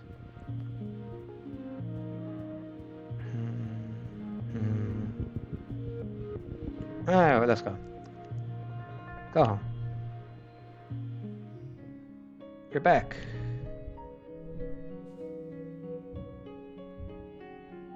Late pollen.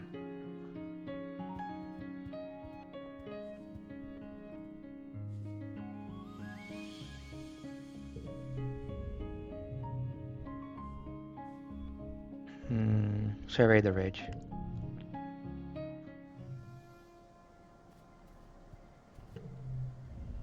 You're about to set off on the glider when Dish stops you. Actually, he says, look around, Fergus. I want to show you a place I found when I was scouting.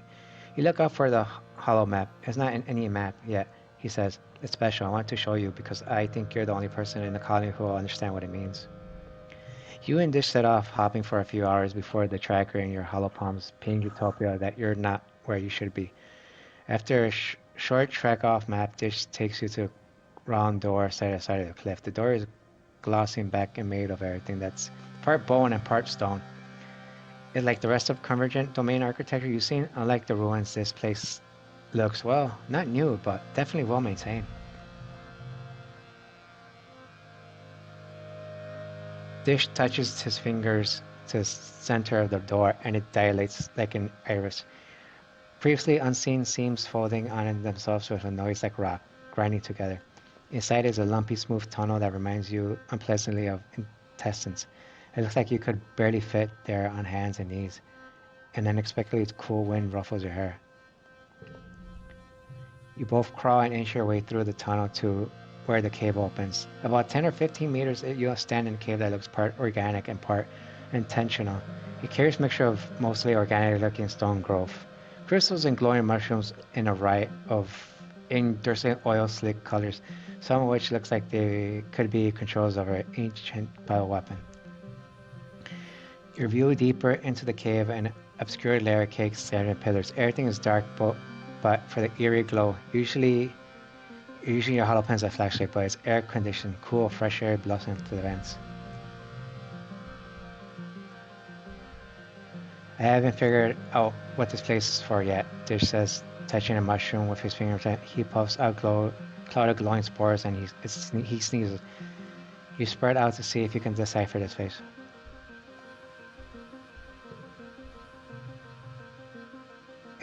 If it's a screen, it's all dark, like when Conjurance isn't active. Unlike Conjurer's colorful, decorated chest, this has a delicately alien tech feel. You fiddle around. Don't do that, hisses Dish, but nothing happened.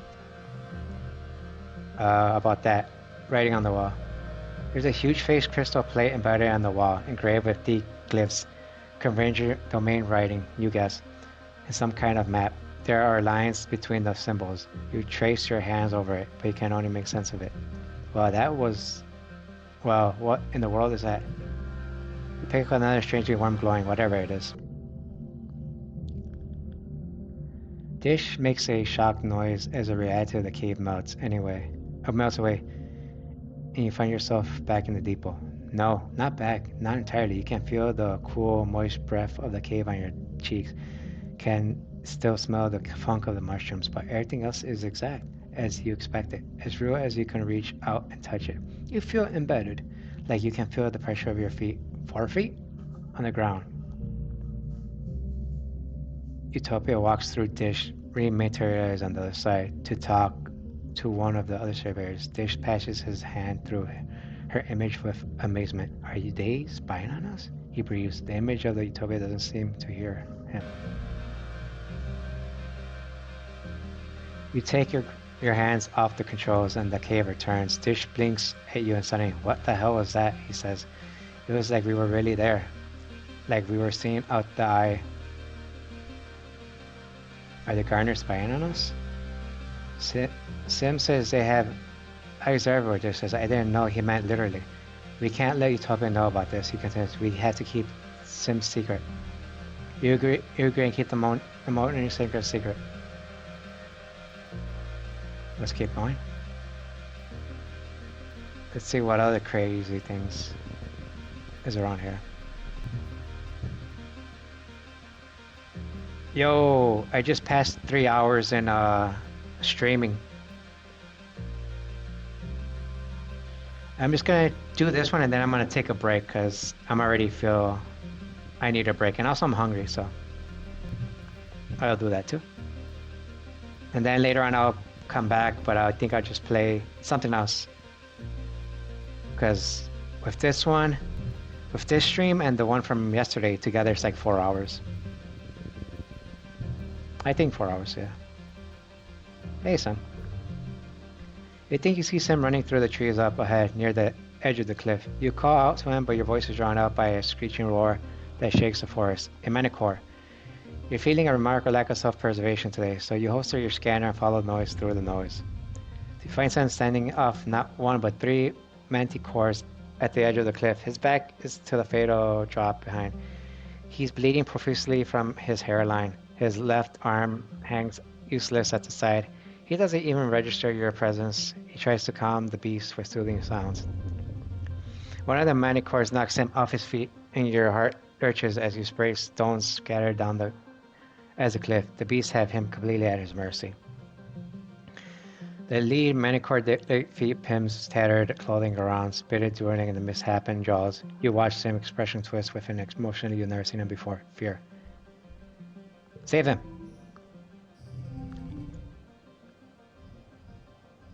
4, 4, 7.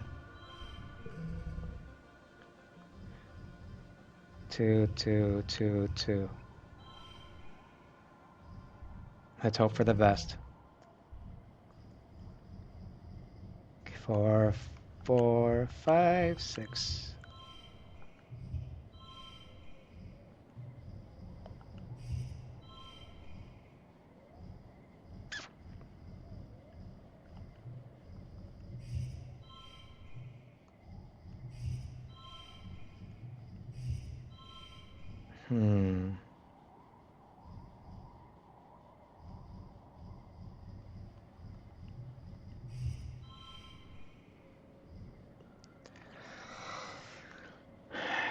I hate these.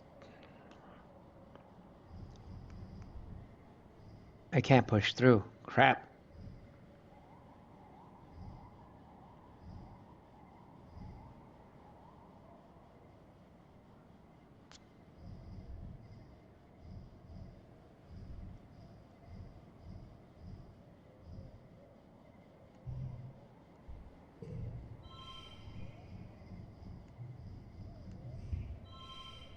Okay, I could push through with this one. Push through.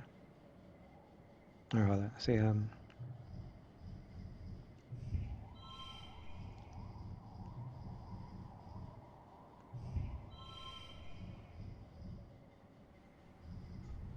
push through.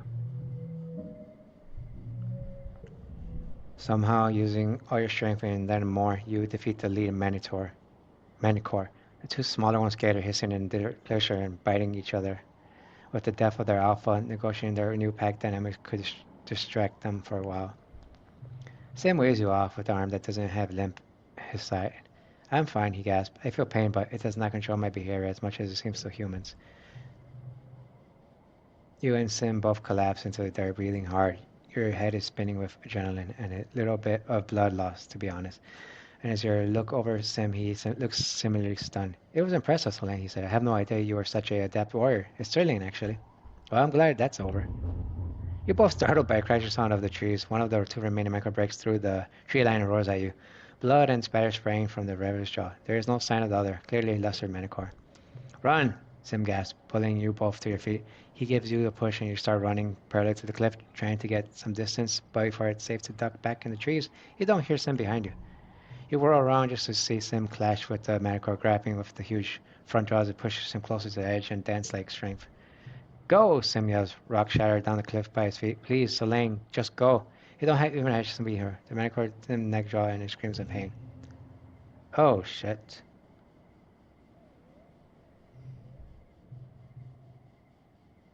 Sim locks eyes with you one more as time slows to a crawl, then speeds up his grab hold of the manicore and launches himself backwards to the cliff. They're gone before you can scream. You rush to the edge and too late to catch it through calico. It's a long way down and the wind buffets your face fiercely. You try to blink away and imagine the bodies falling through the air, not soaring into your memory.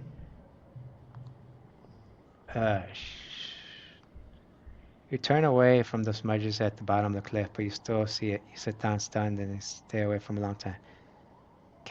How can he be gone just like that, dead?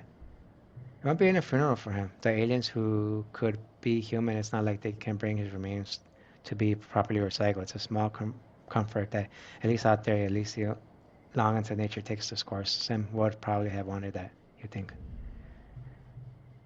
With a heavy heart, you return to the fire station. You just want to go home.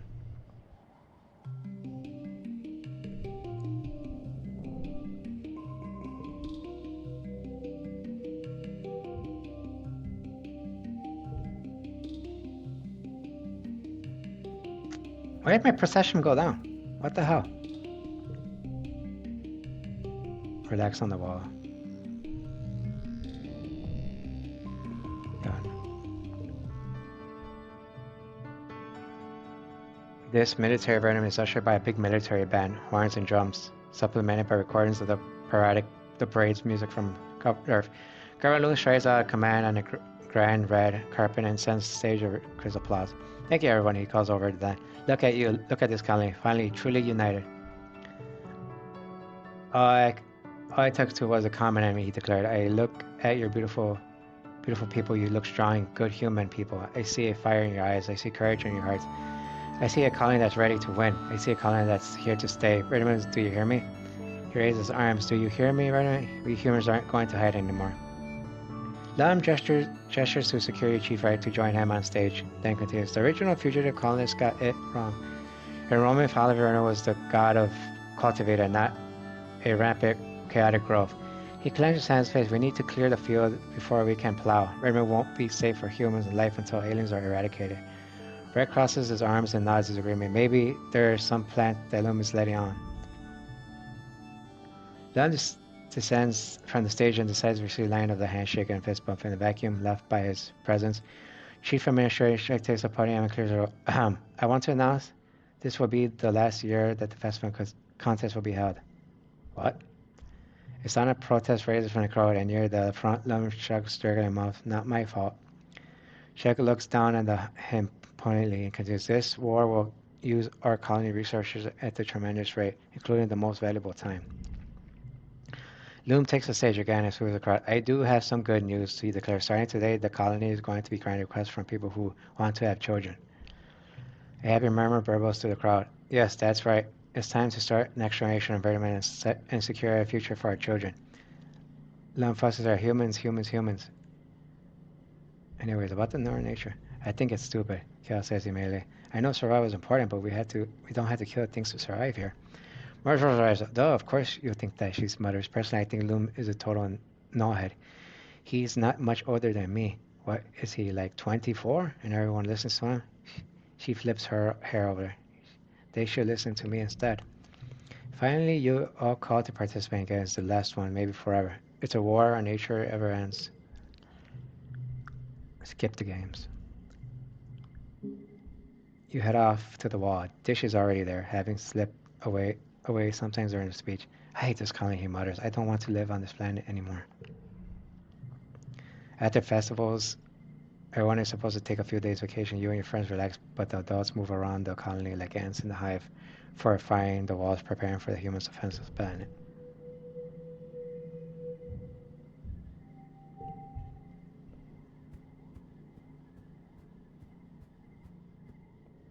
Alright, okay,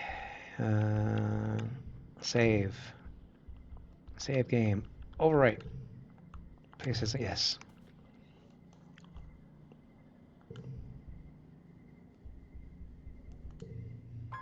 Alright, everybody, thank you all for joining me on this 3-hour long playthrough of I Was a Teenage Exocolonist. My head's hurting and I'm hungry, so I'm gonna take a break and I'll be back around 3, I guess, 3 p.m. my time, whatever. But yeah, thank you for joining me. And by any chance I don't show up again, have a good day, evening, afternoon, and good night. All right, y'all have a good one. Bye-bye.